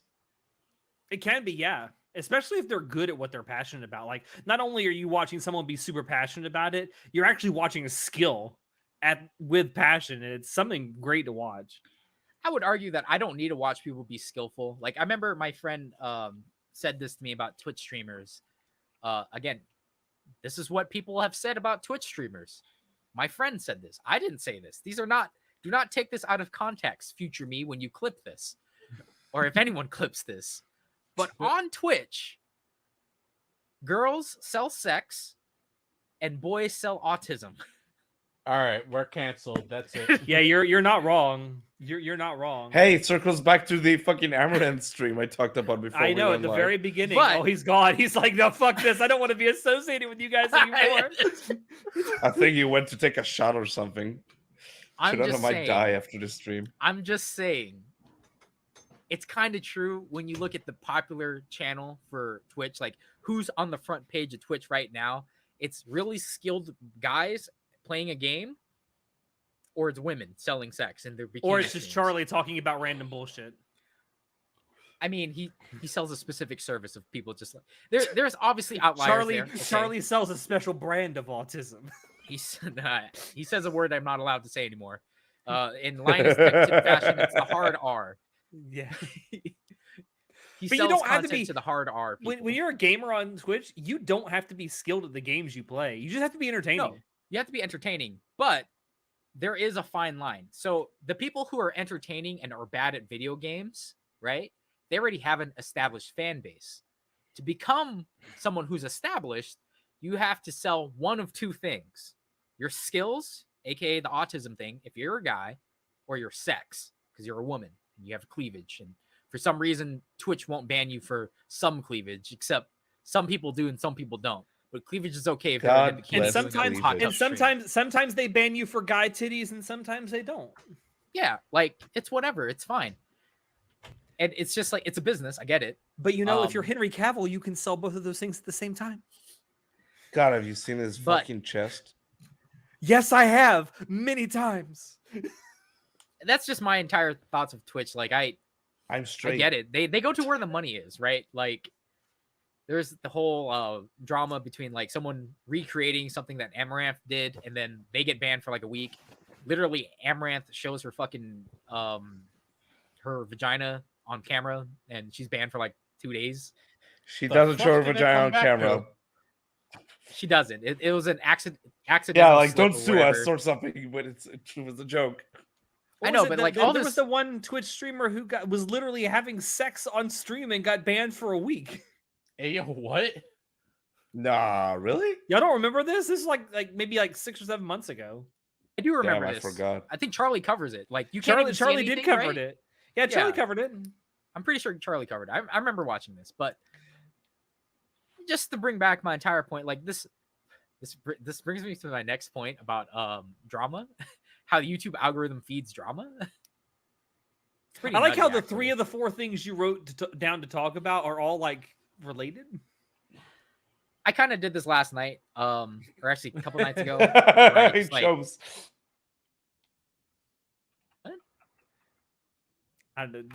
You're doing your best Shinoda impression by waiting to the last minute, I guess. Yeah, pretty much. Wow. Hey, Chinoda, I haven't seen you put something in the doc till like fucking this minute. Look. Okay, look. And it's only one I thing. forgot. I forgot. Okay. I forgot. This is his excuse for everything. I forgot. All right, It's I'm, been I'm like, busy. I'm literally. What are you going to talk playing- about, John? You can't just I'm leave sorry, I'm John's playing frozen in Apex. I'm time. playing Apex. Can we So, ban Apex going back from to like the- every WTF Please. moving forward? No, Fucking Johnson, mound my children children friend over in quit. here. Apex. All right, so speaking of drama, do you guys know who Illuminati is? I've never know what? watched that person's You know what? content, but I've heard the You name. know what? Listen here. I'm just gonna. The moment you said that, I'm just gonna take my leave. I'll make this a good point to just bow out and Here go we to sleep go. because it's 1 a.m. It's because he knows. What did he Wait, know? no, let me talk about the gym thing then. Because you go to the gym, right, Natai? Do you work out Yeah. at 1 a.m. at the gym? Oh, I used Actually, to. you know I what? used to. That was me. Yeah, man, I Okay. used to as well. Gyms at 1 Go a.m. are for gross it. because I used to work out at night, and I was thinking about this. Which I gym went is open to, at 1 a.m.? All of our gyms 24 close. There's a lot of hours, 24-hour 10 to gyms here in the 11. U.S. Literally 24-hour Ugh. gym is the name of the gym. But as you would imagine, it's been gross because I like going because I used to work a shift where I'd get off at like 11 p.m. So I'd be working out to like 1 a.m. Oh And shit! I remember Those days. the sauna would always be closed because so many people were fucking in it that they would always just close it because too many No. people were fucking in it. What? And I remember one Ew. fucking gyms at 1 a.m. are gross because one time I remember going into the to go shower and I see two dudes in a shower just going at it. Like I can't see them. I can hear the grunts and I can see their legs. And I'm like, they're just and I'm like, this is gross. Bro, why are you Ugh, doing this that's at a gym at 1 disgusting. a.m.? Gyms at 1 a.m. are gross. Go And I just want go to have your you ever home. experienced something like that, Natai? That's Going to so the gym. specific. No. Jesus. No. All right, so obviously there are showers. So Right. I see so many dicks and balls all the time over there. Yeah, But and that's nothing fine. that Dick and gross. ball, that's fine. Yeah, dick Literally- and balls is. I don't mind dick and balls, but it's like, well, I've never seen anything like that. That's so Flip that, Alex. disgusting. Flip that. Wait, John. Bro, no, flip that. bro, I've served in the military. You have no idea how many dicks and balls I've seen. Clip that, John. Clip that. I mean, I don't I'm think just there's anything wrong with active seeing dick life. and balls. Like what? Yeah, I'm just saying an effective life, bro. It is what it is. You fucking you open the fucking the shower and you see a fucking big old snake looking at you. You're like, nope, I'm gonna go to the You next, see his next one-eyed room. Willie here. Yep. Like, nope, not today, sir. I'm going to shower Okay, over I there. wanted to bring that up because I was just like, it was like 1 a.m. because I work the night shift now, so I'm up around these Who hours. I'm fucking like, fucks at a gym at 1 a.m.? What's wrong with you people? Me. a lot of people, a lot of closeted people actually looking for hookups. Oh, I see. That explains a lot, actually. But I just wanted to bring that up because I was like, gyms at 1 a.m. are pretty gross now that I think about it. So Because we I was don't on have anything like it here. That are 24 okay. hours. Well, because I was so someone was I was on Reddit and someone was like, hey, I want to lose weight, but I'm afraid of going to the gym because I'm self-conscious. And I'm like, yeah, I get that. When you're overweight, Yeah. you don't know how to work out. You're very self-conscious. I get that. Oh yeah. My advice is don't care and just go whenever and work out because a lot of people Just at go, the 'cause gym people are don't give very a shit. friendly.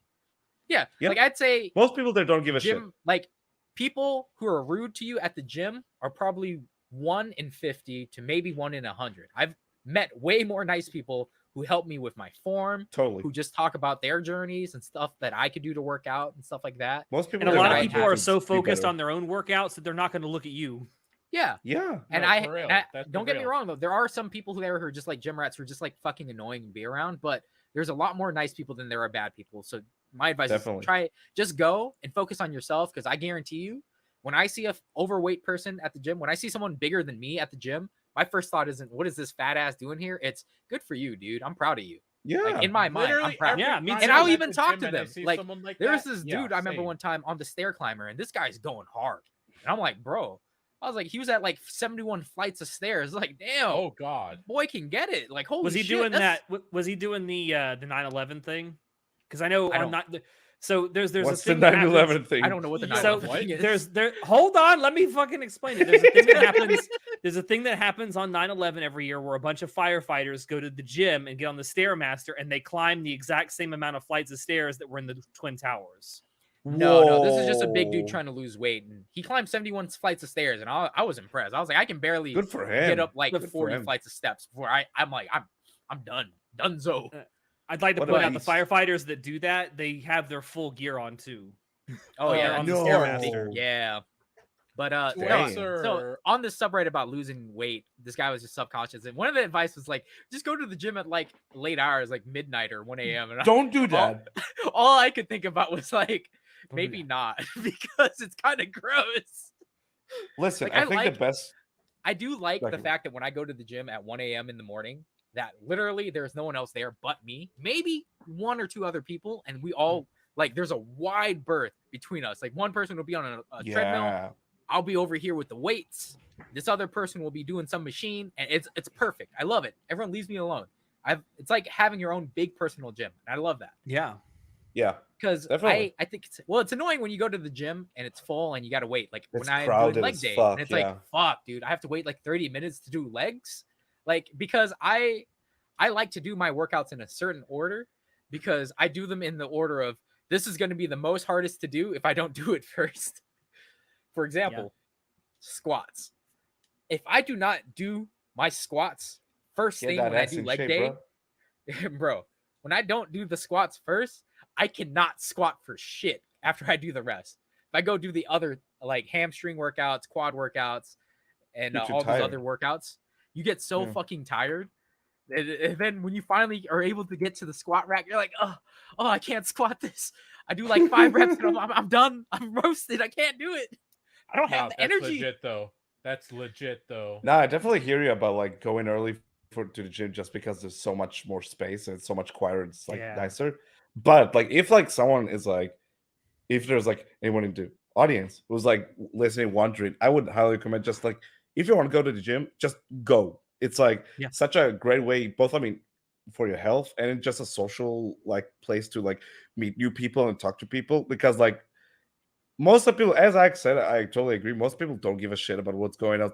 They're just trying to like, they come in, want to finish their workout and get out. That's it. Like But a lot of very friendly people, 99% of and people like, are there to work out and nothing else. yeah, but also a lot of like at least in my gym, there's always like a few personal trainers around that if you have questions about like doing a certain like exercise or something, there'll be someone there to help you out.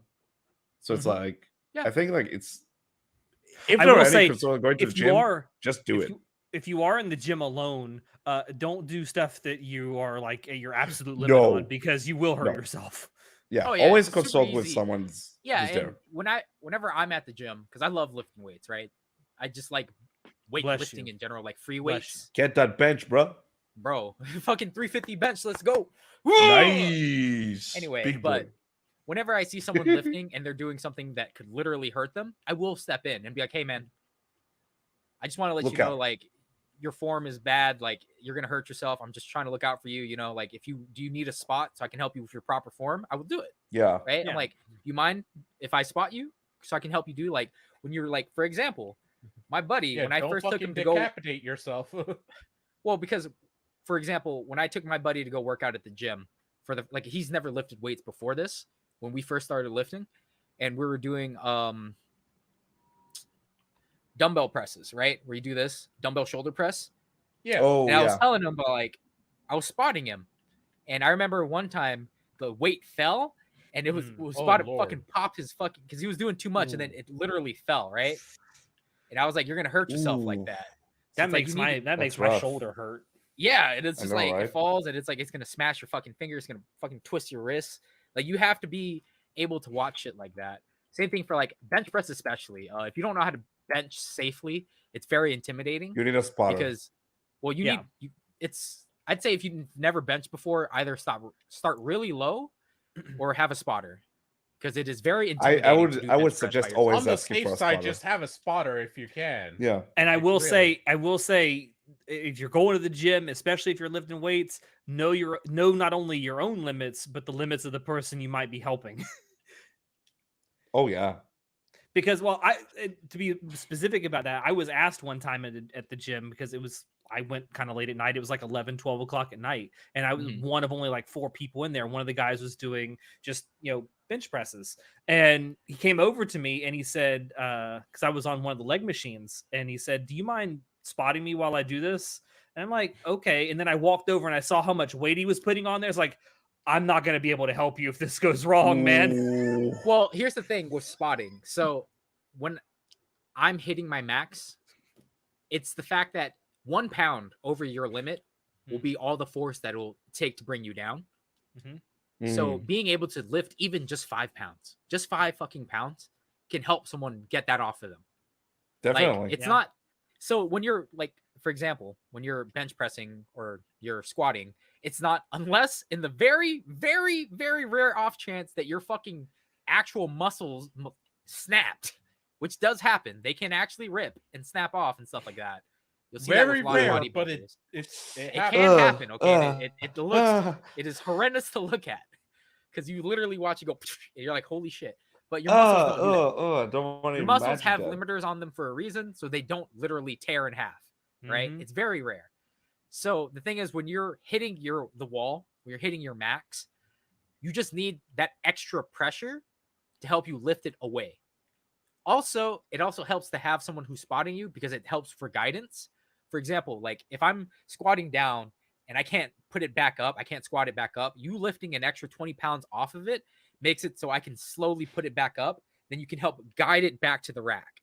So that way I can safely rack it. Yeah. Like there's a safe way to drop weights when you're doing, like I know how to bail safely out of all of my free weight workouts because I've done it for so long that I'm like, all right, if this falls, I know what to do. I can, like, for example, on a bench press, if you're by yourself, you're benching, take off the little side things that hold the weights in place. Have one side be your bailout side.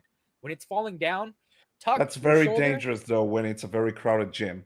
That's very It is. dangerous. I though, mean, if you like- this is why you give people space when they're working out. Okay. yeah, obviously, Yes. but like you always have an idiot who's like, oh, I can like he's like going through. It's like, bro, I've almost punched you. You know? Well, I'm very mindful when I'm at the gym. For one, when I see people working out by themselves on bench press or squat rack, I'll notice if they struggle and then I'll help them because again, no, definitely. Like people what I'm are saying is like going to be you there. always They're going to like be there to watch out for you. Okay. definitely. I But agree with you. Just a lot Learn of how things. to abort safely from any of your Yeah. exercises. So like for a bench press, have one side be able to like let the weights fall off. Okay. Mhm. You're going to tuck your arm in, right? Your little elbow, you're going to tuck it in, use the bench behind you, leverage, right? Now you're creating a pivot point so you can go like this. The weights fall off on the left side, then you can have it go to one side and it'll just fall. Okay. If you take off the weights on them, for example, on both sides, the left side, when it leans, it'll drop the weights on that, and then the right side will also drop. It won't fall on your chest. There are safe ways to bail out. Obviously, it's intimidating. It's very intimidating because you don't want any of that to fall on you. It's scary as shit. That's what you. And also ask the person who might be spotting you, are you comfortable with this weight? Yeah. Yep.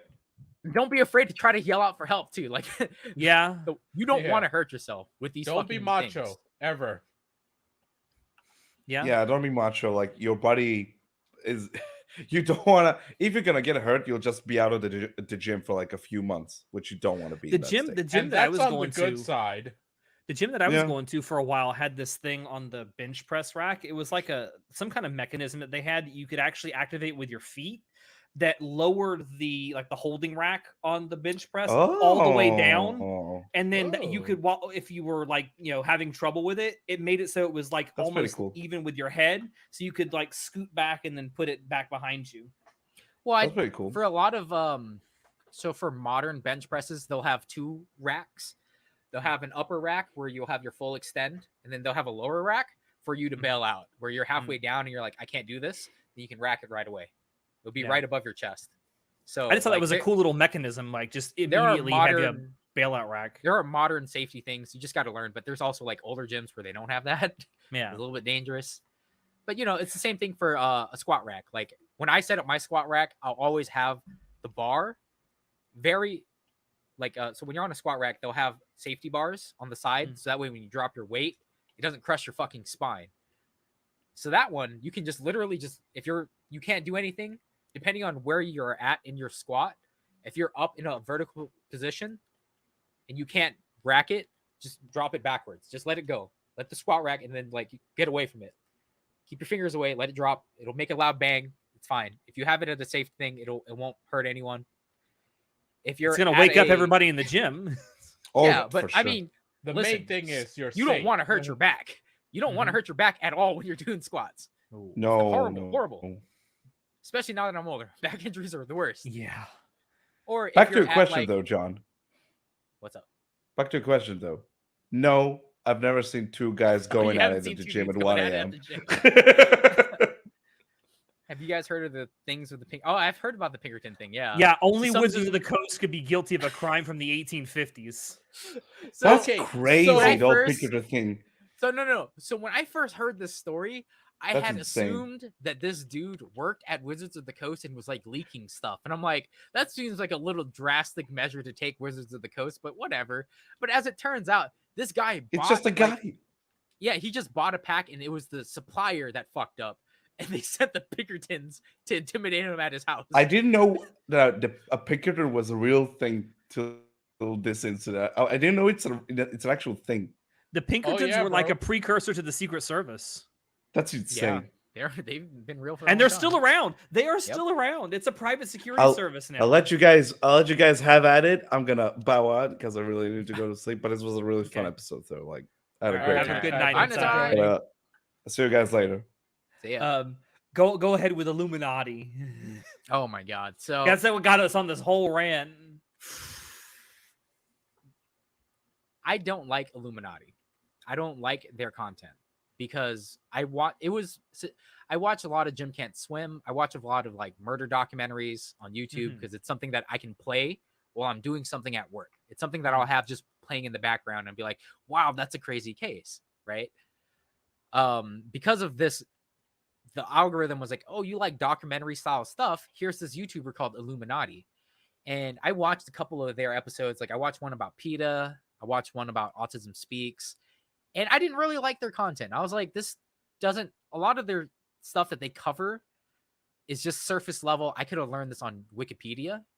I'm not learning anything new.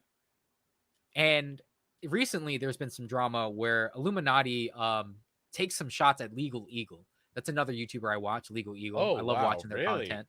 Yeah. So basically, the story is that Illuminati was like, wow, Legal Eagle, I can't believe you would send one of your editors to try to steal our style. And I can't believe this and that. So basically, they make two accusations. Here's example A, where it's like a page being torn in half that has a quote on it, and then like a highlighter running through a book. So Illuminati claims that Legal Eagle stole these from them. That's their style, Illuminati's channel style. And Legal Eagle responds like, I definitely didn't steal that. And I've been doing it for the last 4 years. And I think that's prior to Illuminati being big, before Illuminati even did it. So that's one thing. It's another that literally any murder documentary has been doing the exact same transitions since, right? Though I will say, the reason why Illuminati says, I can't believe you'd send one of your editors to steal something is because one of the editors for the channel Legal Eagle sent emails to Illuminati asking about a certain plugin that they do for a video that they're doing for their own video. They even joined the Illuminati Discord to ask, like, hey, can I talk to some of the editors? I want to know what plugin they use to do this certain effect. And it was for my personal project. Well, Illuminati takes this clip, the Discord message out of context and doesn't show the full thing about what happens. Right? That's a big yikes. Yeah. So Helpful hint: when you're showing the receipt, show the whole thing or nothing at all. yeah, it's like, it seems very much so that Illuminati was trying to drum up some drama. And as far as I know, to this day, Illuminati has not apologized for making these accusations. All they did was delete the tweet in question where they accused Legal Eagle. And because of this, people have come out that have worked with Illuminati before on different projects to be like, hey, Blair is a terrible person. We were part of this channel together, and working with her or them, whatever their pronouns are, working with Illuminati, Blair, is a nightmare because of XYZ. They made a video about it. Did they? Illuminati? Did they do an apology video yet? Is that what happened? I don't really care too much about it. I just know that happened, and I was like, well, I experienced Schadenfreude because I was like, I hate their content. Illuminati's content's garbage. It's like surface level reading through Wikipedia. Like, there's nothing special about their content that makes me go like, oh, this is some good stuff. Welcome to YouTube. Yeah, Really, welcome though. to YouTube. And after that, after watching one fucking video about this, just one damn video, all of a sudden YouTube was like, oh, you like watching drama, huh? Well, here's 10 other fucking videos about YouTube drama. And I'm like, what the fuck? I watched one video. One. That's all the algorithm needs, baby. And I was like, you should have a look at Chilluminati if you want stuff like that, but good. Okay. I don't know what Chilluminati is, and I don't really like. It's fine. But my point was that I watched one video about this, and I was like, obviously I liked it. Like, I didn't like it, the video, but I watched the full video, and YouTube algorithm was like, hey, you might like YouTube drama. Here's literally 10 other channels discussing the drama behind the Illuminati stuff. And I'm like, what the fuck, dude? I don't want to watch 10 other videos about this. I don't care anymore. You know what? I have had a similar experience recently with the YouTube algorithm, but for a very different thing. I just don't like that it, first and foremost, because of this algorithm bullshit that they pull with like, oh, this is super hot right now. This drama is super hot. Everyone's clicking on it. It fuels more drama because this isolated incident that could have very well been like swept under the rug. Well, it could have been like a mistake. Like, obviously, it's a little sus that what Blair did with the whole cutting off the message and the thing and then making accusations about like, it's kind of similar. And it's like, you didn't even do like your own research about the fact that Legal Eagle has done this before. And the fact that the person in question asking you for something was about a certain plugin for a completely different video for not a Legal Eagle video, but a personal project because he's a fan of yours. Like, there are so many points of failure where it's like you literally were out for blood because you thought you could drum up some drama and then sick your fan base on Legal Eagle or something. And quite obviously, it was a mistake. And I kind of want to see what the apology video is because I want to see what's up. But at the same time, I'm like, I really don't care. There's no excuse you can make other than like, you're a shitty person. Like, obviously you jump to conclusions. I know that. I don't need to watch a video of you apologize saying, sorry, I jumped to conclusions. I know you jumped to conclusions. I saw you do it because and people do it all the time. Because thank God for Twitter, because they came back and they're like, actually, Blair, bam, bam, bam, bam, bam. And I was like, hey, Twitter did my job for me. Damn, even Twitter. Man. Yeah, but like, I think that Illuminati's content is vapid because it's surface level. There's nothing that they cover. And it kind of makes sense now that I think about like, how do you crank out such lengthy, deep dive videos so quickly? You really can't, unless you have an entire team of researchers to make this like. And some outfits do. And some do, yeah. Like the BBC, they'll have giant departments full of interns who will do all this research for you, will do all the legwork and write the scripts and everything. And it's like, I don't think a YouTuber, and at the time, I believe Illuminati had less than 1 million subs. I don't know how many they have right now. I think they had less than 1 million back when I think they only had about 350,000 or something, or 500,000 subs when it was recommended to me. But I didn't think someone with only 500,000 subs would have a whole entire team to do that for them. No, that's a lot of work to like research something through, not just because you can't just look at Wikipedia and pull Wikipedia, put it into Chat GPT and tell them to write you a fucking script, because that's so obviously bad. Whoa, Bad I mean, content. you absolutely can. You definitely can. But you shouldn't. You really shouldn't. I mean, you look at someone like Frederick Knudsen down the rabbit hole. Like, maybe you get 1 or 2 videos a year, but they're thoroughly researched, they're well put together. Like, that's what it takes. You can't be putting you can't put out that kind of well researched content on like a weekly or even a monthly basis, especially when it's just one guy. Who are you fighting now, John? A Wraith. I just thirsted. I was about to say John went very quiet. What was it called? What were we on? Which topic were we on? I don't know. What Illuminati? John doesn't like YouTube drama. I really don't. But I think the most egregious thing about the whole YouTube drama is that, first of all, there's a whole economy behind, like, people make content. There's drama behind this content. People update the rest of their content, their fan base. Like, here's the last week of YouTube. And I'm like, what the fuck is this? The fact that we have so much entertainment and so many things going on the internet in general, that there are literal YouTube channels dedicated to going, here's what's been happening on r/memes in the last week of Reddit. here's the YouTube drama for the week. Like there's a whole ecosystem of this. It's crazy. And I did not know that there was like obviously I knew drama YouTubers existed. Like Wait, drama alert. Drama Keemstar. alert. Thank you, Keemstar. I knew that existed where people like drummed up drama or like just like, oh, in this week of Twitch drama. I knew that because I'm like, okay, well, Twitch is a whole different beast. I don't really watch Twitch a lot. I watch a lot of highlight videos or VODs. So I don't because I don't really catch videos live because I'm usually up during when no one else is up.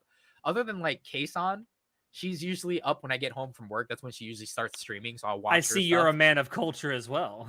Oh, I love Kason. I have a mask. You have a mask. Stop. Oh no, I need to see this. I need to see this. No. I have a Kason mask. Anyway, so I didn't know that there was a whole ecosystem of YouTube channels dedicated to in this week of YouTube drama. Like there wasn't just like a couple. There are literally tens of them, if not hundreds of channels who update people on YouTube drama. And do you think this says more about how much this content sells in big air quotes, or just how many shitty people are on YouTube? I don't know. I just think that it's crazy that YouTube drama is so big. Yes, like, Shinoda. I cannot. I'll say this. Go ahead. We live in a society. Oh my God. Of course we live in a society. Okay, George. We live in a society, Jerry. We're supposed to act like civilized beings. No, but like this whole entire like the algorithm feeding this drama and the fact that there exists an ecosystem of publisher, a huge content creator makes content, X happens. Now there's a whole like it goes through a phase, dude. Even Charlie does it. Charlie does it. Yeah, I mean, Charlie says he's not a YouTube. He's not a he says he's not a drama reactionary channel YouTuber or whatever. But he reacts to drama. Well, he kind of. I mean, he's a variety streamer. Look, I don't even watch him, but I'll get him in my algorithm now and then, and even I see like, yeah, he absolutely does. Shinoda, how dare you not watch our Lord and Savior, Charlie? I'm sorry, I don't watch. I know most that of Charlie. YouTube. I know that Moist Critical Penguin Zero Charlie does not call himself a drama YouTuber or whatever. No, he doesn't. Drama. He doesn't. He doesn't think his content is that because it's kind of true. He doesn't only do that. Like he'll talk about whatever he wants to talk about. He is, in all sense of the word, a variety streamer. Yeah, he is the literal variety streamer. Yeah, he'll and usually it's chat bringing it to him. He doesn't actively seek it out. It's his chat going, "Hey, Charlie, have you heard about this thing happening? Have you heard about this thing? Charlie, did you know that this new video came out?" And they'll do shit like that, right? Except for the stuff with Sneeko, which was really weird. Yeah, that was like the whole YouTube like streamer beef thing. I'm like, whatever, dude. But my point is that he may not call himself a drama person, but he kind of does feed the beast in that aspect. Like, if you really didn't care about that drama, you wouldn't bring it up. But I do understand that it is drama sells, dude. Like, it does. Let's say if we got in a small feuding war with another channel of equal size or something, like we could drum up hella drama and make it to the front page of Reddit. Other stupid shit. I don't know about the front page, but we could definitely get wheels off of it. John, we gotta capitalize on that shit. Oh my god. Absolutely not. Ridiculous, dude. I would not. Okay, so I should have brought this up when we were going on our big rant about the game industry. Right. But recently there was a trailer that released for an upcoming game called Unrecord.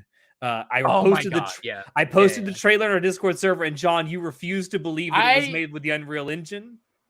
Dude, it looks too good. It looks too real. The trailer looks too. It looks like one of those. So, okay, I haven't watched this, so let me watch. Do you think that I can actually put this on our stream? I don't know if it'll. Oh, you should be able to. Or are you saying if we can? I don't know if it'll get like a copyright strike or no, it won't. So trailers and stuff like that, you can without any trouble because like it's publicly released stuff. Oh, my ice is up. Can you grab me one of those? Oh my! I'm getting a drink. All right. I've been out of a drink for a while, but so. Alex, are you gonna put it up? I'm working on it. Give me a second. So okay. Back like in the 90s, I was on a cartoon show or whatever that fucking quote is. I was on a famous TV show. Is that what it was? Yeah. Back in the 90s, Right. I was in a very famous or wait, Yeah, no. Sad Horse Show. But Yeah. so back in the 90s, they had like full on video, like real videos, like full movie videos, right? FMVs, I think they call them FMVs. Is that what it was? Yeah. Inside of video games where like I remember one where you play as like you got to escape some burglars or something. Someone's burglarizing your house and you have to like it's a full on like click adventure, but it's like shot in real time motion stuff. I had assumed that On Record was just doing that, but with 4K like first person technology. That's what I had assumed, right? Oops. However, There we go. I have since seen videos of On Record. Like the guy literally shows you its in-game engine stuff, and I've seen the trailer on like Steam. I can definitely say without a doubt now, in certain areas, I'm like, okay, that is definitely a video game because I can see like these are textures because you can look at like if you ever want to tell if something's real life or a video game, look at foliage and look at grass. Look at anything that's organic and living. Or Because- smoke or, vapor. Yeah, you can tell with smoke, you can tell with fire because that's all calculated with formulas and stuff. But especially with foliage. Foliage is super annoying to implement in video games. And in real life, no single patch of land is going to look exactly the same as the other. No matter how big your game is or how small your game is, it won't look exactly the same, right? Or I That's mean, not in real how life, works. whatever area you're looking at. But in a video game, what you'll do is you'll make, let's say for trees, for example, you'll make maybe at most 10 different types of trees. That's a big number, actually. Most video game studios don't make more than 10 trees. So what they'll do is they'll resize it, they'll turn it, but it'll be the exact same tree. And I'm going to ruin the immersion now for every single person who plays video games. If you look at grass or bushes, you'll notice that they're the exact same type. They'll only have a handful, like maybe 3 to 5 different types of models in a different variation. And it will just spring up in different areas with different sizes and different like turning rotations and stuff. But it will be the same patch. And now that I've exposed this, you will realize it. So if you watch this trailer and you look at the foliage, you'll be like, that is the exact same foliage that they just turned. All right. Speaking So I'm of gonna watching it, Alex. Yeah, please go ahead. Yeah, I'm gonna go ahead and play it. I don't know exactly how loud this will be, so do forgive me if it breaks your eardrums. But yeah, this is experimental. this is the first gameplay trailer for Unrecord. So Oh, is this the live action style thing? Oh, it looks live action, but it's an actual. Like, Oh yeah, video game. I've seen a couple videos of this done by like Level Cap and Jack Frags and all that. So yeah. But I haven't looks actually insane. watched the I trailer give it credit. myself. Yo, this looks really fucking cool. Shots fired! Shots fired! Yeah, that the recoil is very game-like. The environment though is so realistic. I can tell you that's video game lighting, though. I mean, yeah, you can. That's how lighting works in video games. Like, look at when he's shooting the gun. There's no muzzle flare. That entire area, if it was on a real camera, would be lighting up. Because it's how dark it is. If it was a real life thing. Like, I can tell it's a video game now.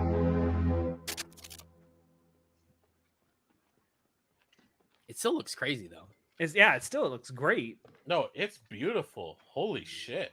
This is my first time actually watching the trailer. Some drone just hits the beam. Yeah. I want to see the outside shot. That's where you can really tell that this is definitely a video game.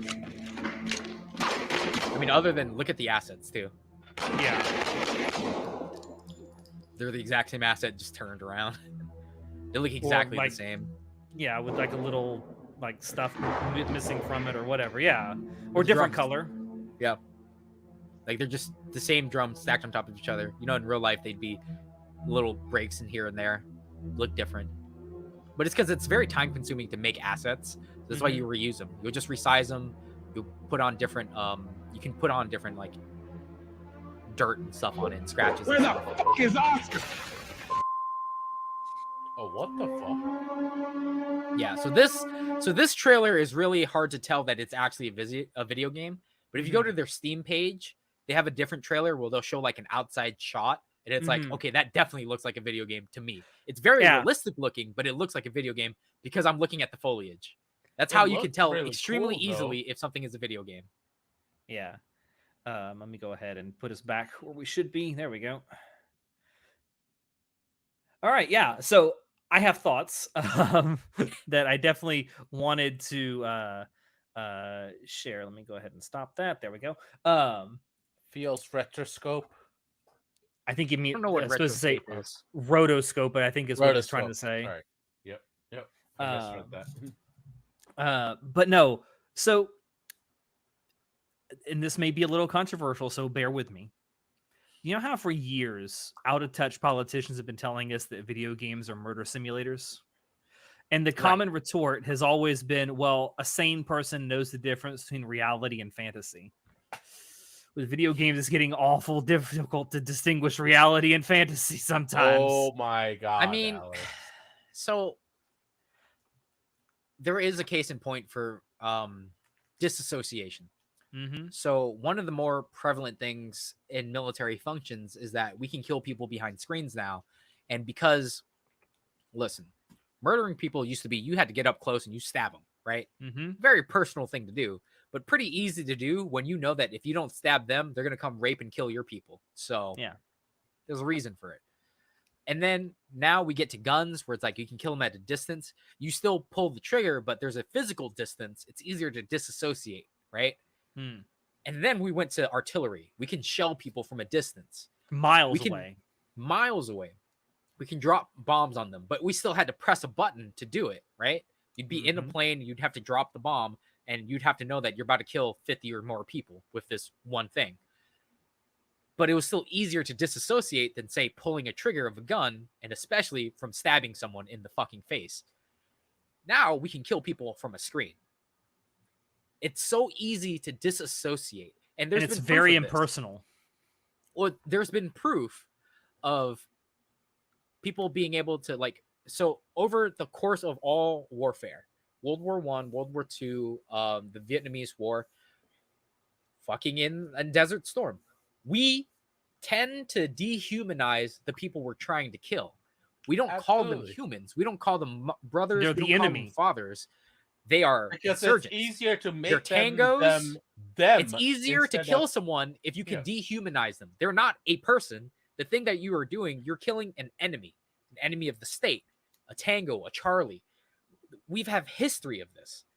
And I would say it's getting a lot easier because our exposure to violence and the fact that we can do things over a screen, and it makes it like, have you guys ever seen Arrested Development? Yeah.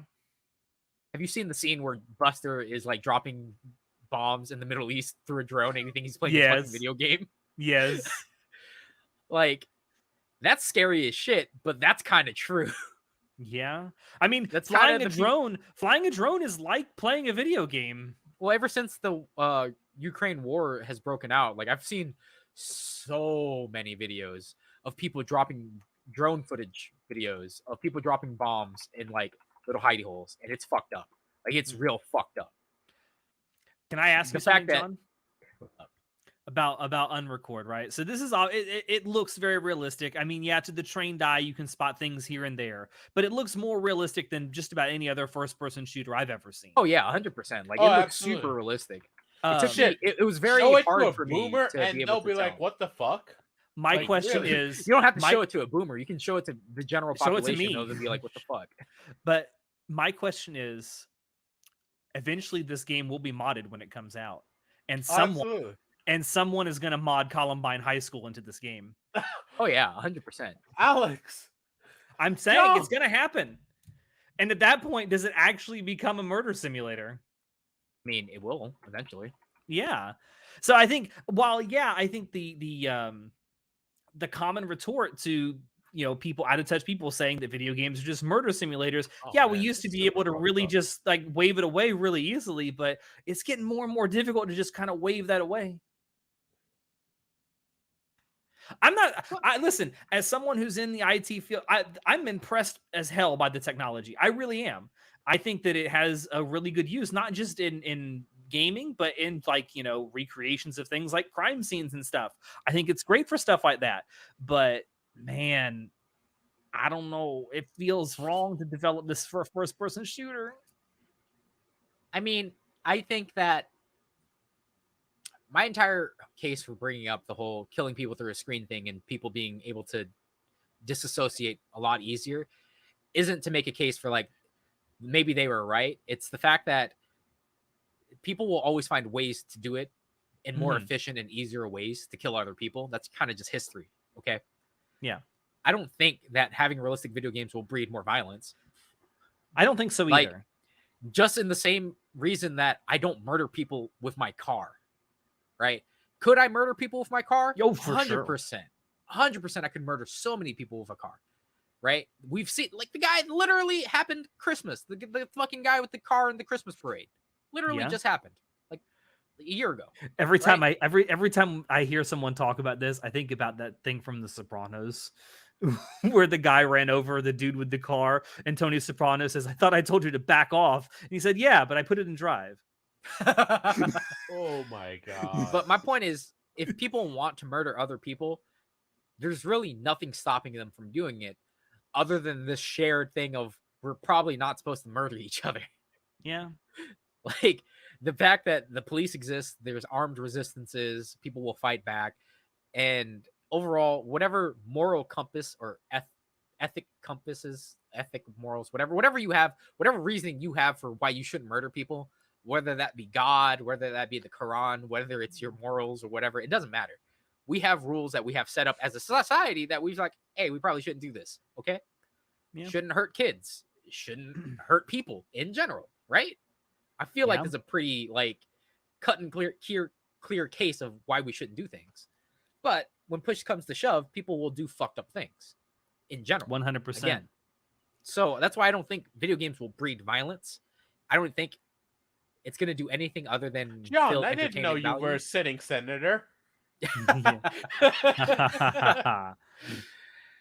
He's announcing his candidacy right here.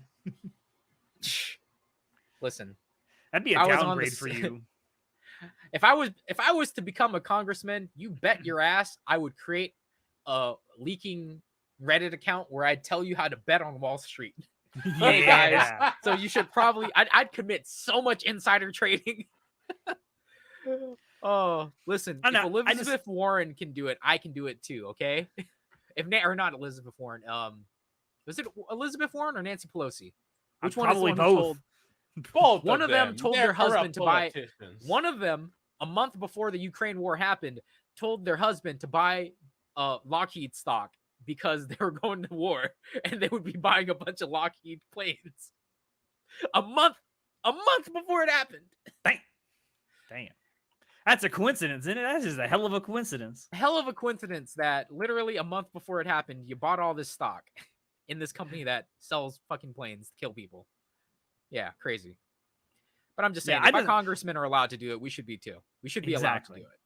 I wanted to get that out because I thought, I like the concept. I like the technology behind this, but someone's eventually going to mod this game to where you can be a mass shooter. Oh yeah, 100%. That's I would be surprised if they didn't. Yeah, it's kind of the and it's going to be at that point it becomes not great. Not great. I mean, not great because people will do fucked up things. Like, for example, Skyrim. People modded Skyrim so you could kill kids. People did that in fucking Fallout 3. People modded that you could kill kids. Yeah. Like, people will just do fucked up things in general just because they can. Like the internet. Like in the game High on Life, they make fun of Fallout for that. You can actually kill a kid in that game, and you get an achievement for doing it called "You Can't Do This in Fallout." Yeah, because I remember. So funny thing you bring that up. So in Fallout 3, you can get EXP for killing people in their sleep if you get the Sandman perk. Mm-hmm. You can't kill kids in the game, so you can actually just level up infinitely. Like I think it's like 150 EXP every time you kill someone or something, or 50 EXP. So you can just go to like one of the starting places where there's a kid, and when they all go to sleep, just kill them in their sleep. But they don't die, so you can keep doing it. And you can farm EXP. Yeah. Oh shit. I remember I did that when I was I playing did that Fallout 3 too. when it came out. I did that too. I think they patched that out eventually, but They must have. I mean, there was also another glitch where there was a certain person that you could talk to that if you had high enough charisma, I think it is, when you're talking to people to try to convince them to do something. Is it charisma for that one? Speech? Speech. probably Speech. That's right. depends on what it is. So it's like you have to have at least 45 speech or something, or 60 speech. But there was a bug in the game where if you passed it or failed it, it wouldn't go away. So you Nice. could just keep talking to him and keep passing it. And every time you pass it, you get like 500 EXP. Nice. So I remember doing that as well in Fallout 3. Very nice. Exploits, am I right? Dude, they're fun. Mm. I like I the mean, it's how bugginess. speedrunning works most of the time is exploits. Well, I like the bugs in Bethesda games because they don't really detract from the game. They just make it better. Or sometimes make it incredibly funny. Well, like in Skyrim, there was that bug where you could create a alchemy. You could use a ring. You could craft an alchemy potion that boosts your crafting to make a ring that boosts your alchemy, and then you could just keep doing that back and forth. So you could stack your alchemy and make stronger alchemy potions that would stack and make your smithing stronger. So you could keep doing that over and over until eventually you can like make 2 million damage gloves. Literally, my sword does 2 million damage. There was a big exploit in when they released the was it Hearthfire DLC for Skyrim, because they introduced nails as like an actual item that you can get for the building the homes that you can build. And you can actually melt down the nails that you get to make iron ingots. However, because they didn't balance it correctly, you can infinitely make iron ingots and make them into nails and then keep making them into iron ingots to infinitely like boost your smithing skill. See, that's not a bug. That's a feature. I like games like that. They're not game breaking. They're just fun. Yeah. Oh yeah, should make more I of did that. just get that. What? You know what? No, hold on. I'm actually gonna put it on to show y'all. Keep going. Okay. This was something I got. What, did you today. just become a member of the Dark Brotherhood or something? What the hell? Hey, he's got a knife! Oh shit! This dude's got a knife. Jesus Christ. We're all gonna die. I'm curious what he's gonna pull out now. Don't pull out a dildo, please. Please don't. That's over there in that corner of the room. What do you think it is, John? What does he got to pull out? Don't It's know. got to be something Skyrim related because we were talking about it and it made him think I about hope it. so. I hope it's Skyrim related. It's not Skyrim related. Did you put Parthenax in that box? He's in the chum jar. Watch out. Parthenax is in the cum jar. It's just before Skyrim. I'll say that. Oblivion? Uh, Oh, I see. So what did you? Why are you paying Todd Howard's mortgage this time? Oh my god! you'll Is it see. another Give thing? me a second. Is If I it can a figure out how to? like a Pit Boy Ono hole? If I can figure out how to. What did he Do do? you think unlock Party Vault-Tech? snacks. Do you think Vault-Tech made Ono holes? I mean, they had to give people something to do in those. I'm sure there vaults. was a vault that. That's the experimented whole with that, purpose yeah. of Vault 69. That's right. Vault 69. That's the one that had like 99 women and one man, right? I think so. Yeah. Hurry up, Jesus Christ! Oh my god! This is the gonna longest. take a while. Alright, You guys so go anyway, on. the compulsive hoarding rabbit hole. Oh my god.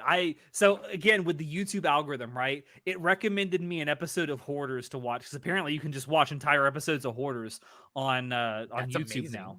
I love watching hoarders because it's And gross. I had never watched it before, and my god, I sat and watched the entire first three seasons all in one go. I do these that with people- Kitchen Nightmares. These people are fascinating to me. I don't understand what gets people into hoarding, but I understand that it's a mental so- disorder. I remember there's an episode of Hoarders where the lady that was on it, she lives in New York. She lives in an apartment in New York, and she thought she was going to become famous because she's in Home Alone 2, I think. Okay.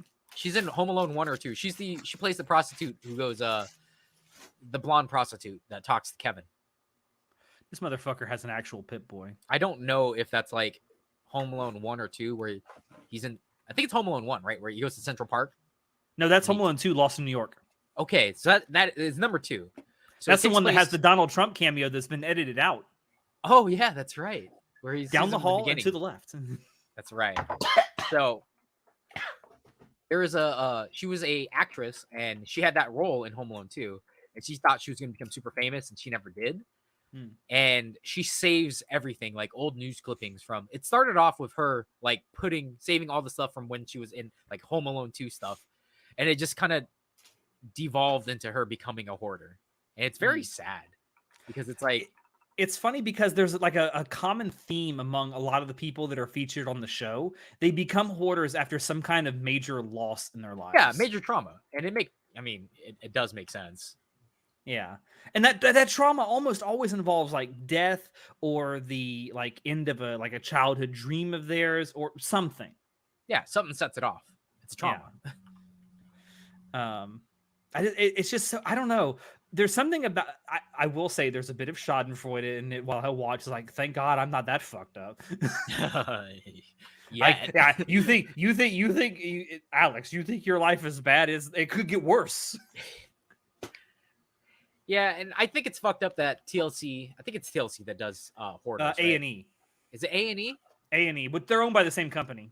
Oh well, 60% of it's all owned by the same company. But like 80%. I think it's fucked up that people take advantage. I think it's fucked up that people take advantage of other people with mental illnesses like that to just show them a camera, right? And it's like when I look at the follow up of what they've done for these people, they're not really there to help you. They're there to capitalize on your trauma, expose you to the world, and then leave you back to your own vices. Like they'll do a cleanup thing, but there's no aftercare. They'll just do it for the camera, and then they'll let you suffer back in silence.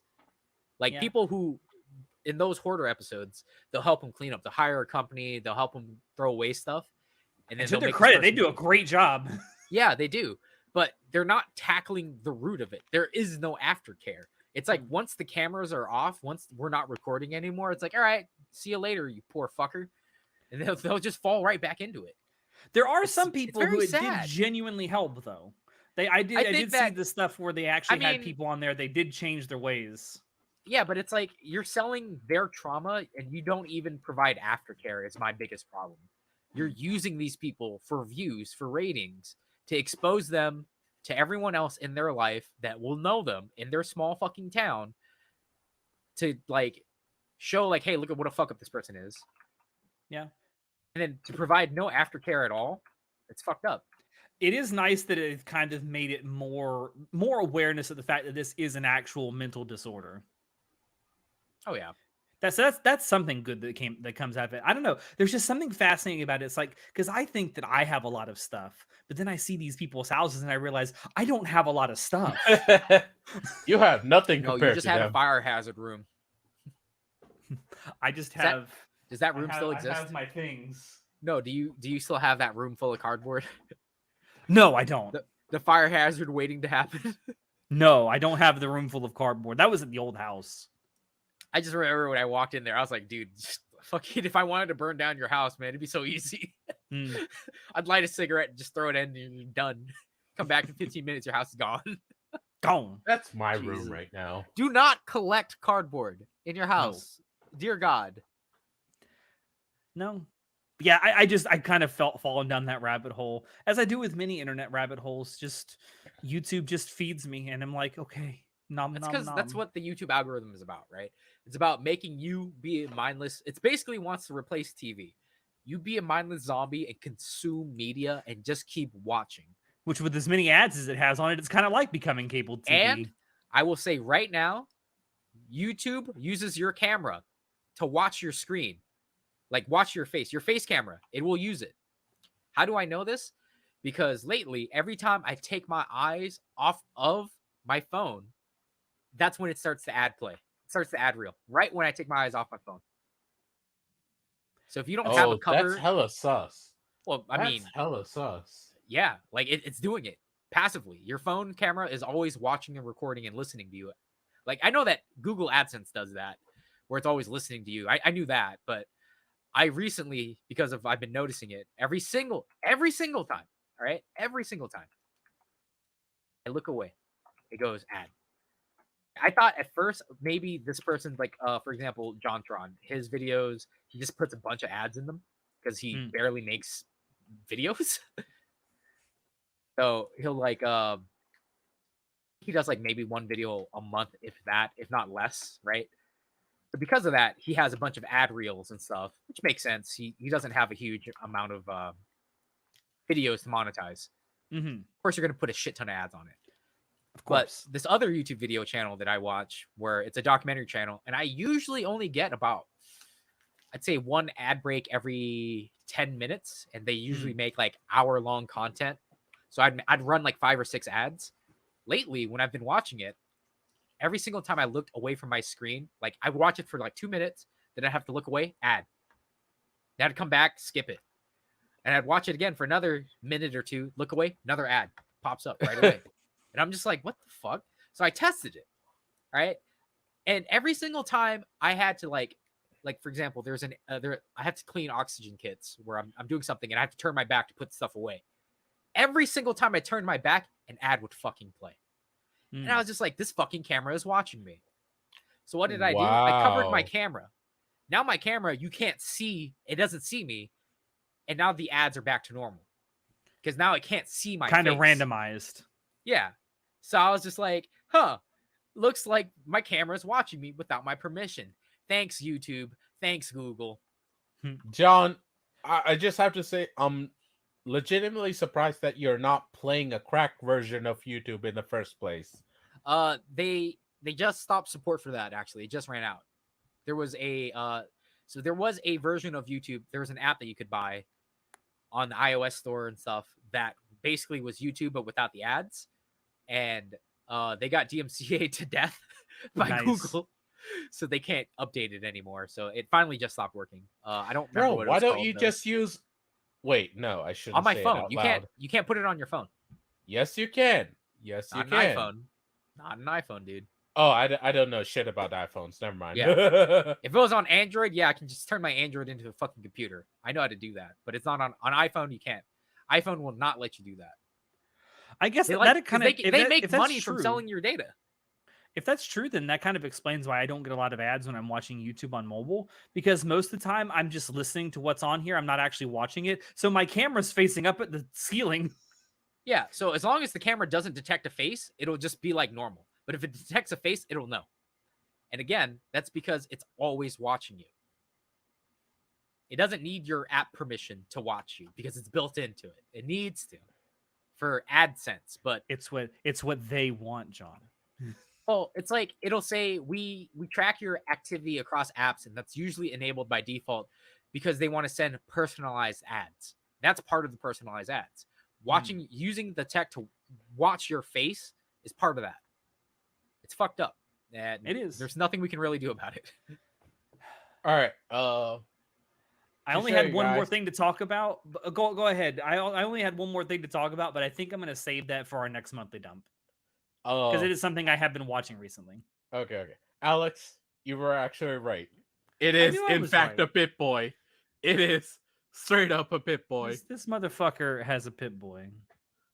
I don't know if it actually. But do you have your trusty Vault 13 canteen? I do not. That But is a shame. it does come with a holotape as well, which is really fucking cool. This man's a nerd. Nerd! I have a fucking Pit Boy, boys. Let's fucking go. How much did you pay? Is that part of the collector edition for 76? It is not. I just fucking buy one. Like what? How did you get it? Let's just say I have connections to Bethesda Here we go. employees. Oh my god! You just know it. I know a guy. I know a guy who knows a guy. My cousin knows a guy. Always knows a guy, dude. I swear to God, Chinoda. Isn't this kind of an Asian thing though? Like everyone just knows everybody. But yeah, I mean that's pretty cool. We get it. You can put your cock in it. Do you still have the plastic covering on top of it? Take that off. He just opened it up. I literally just opened it. Oh, did I you just literally get it? got it today. Yeah. Oh. Like literally while I was at my lunch break, I went out to the parking lot. My friend came over, handed it to me. And No, yeah. you know what happened? You know what happened?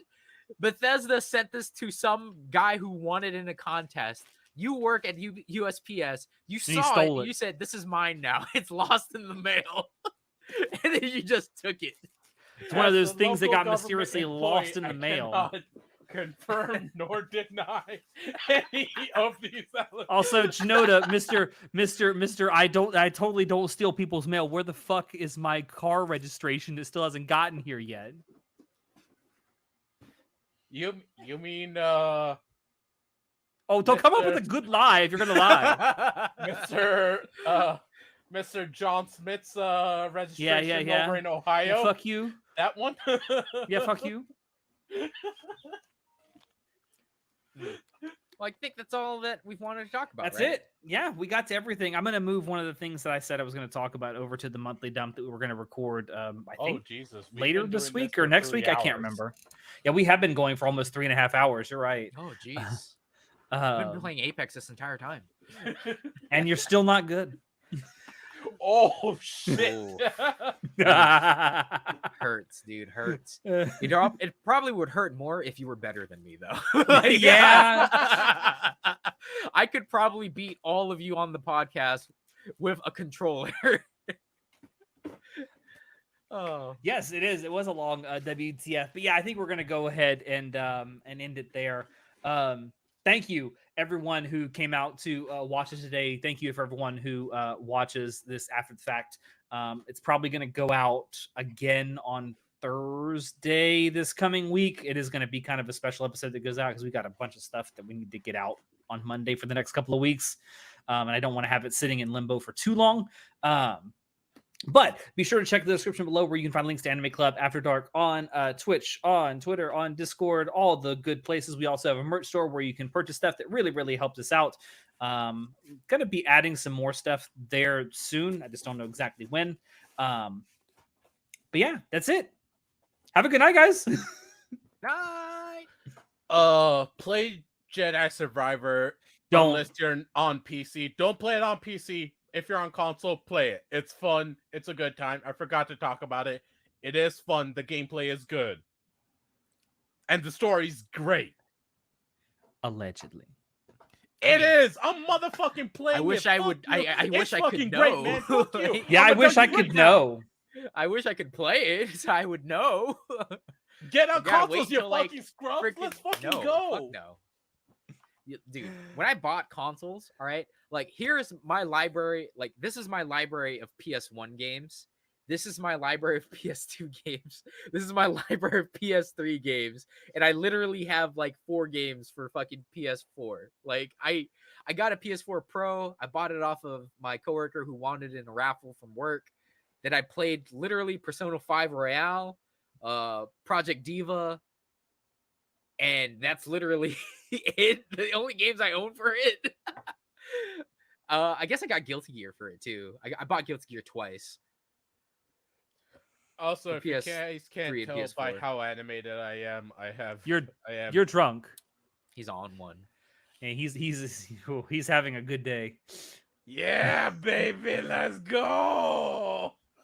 On that note, good night, everybody. Good night. Bye.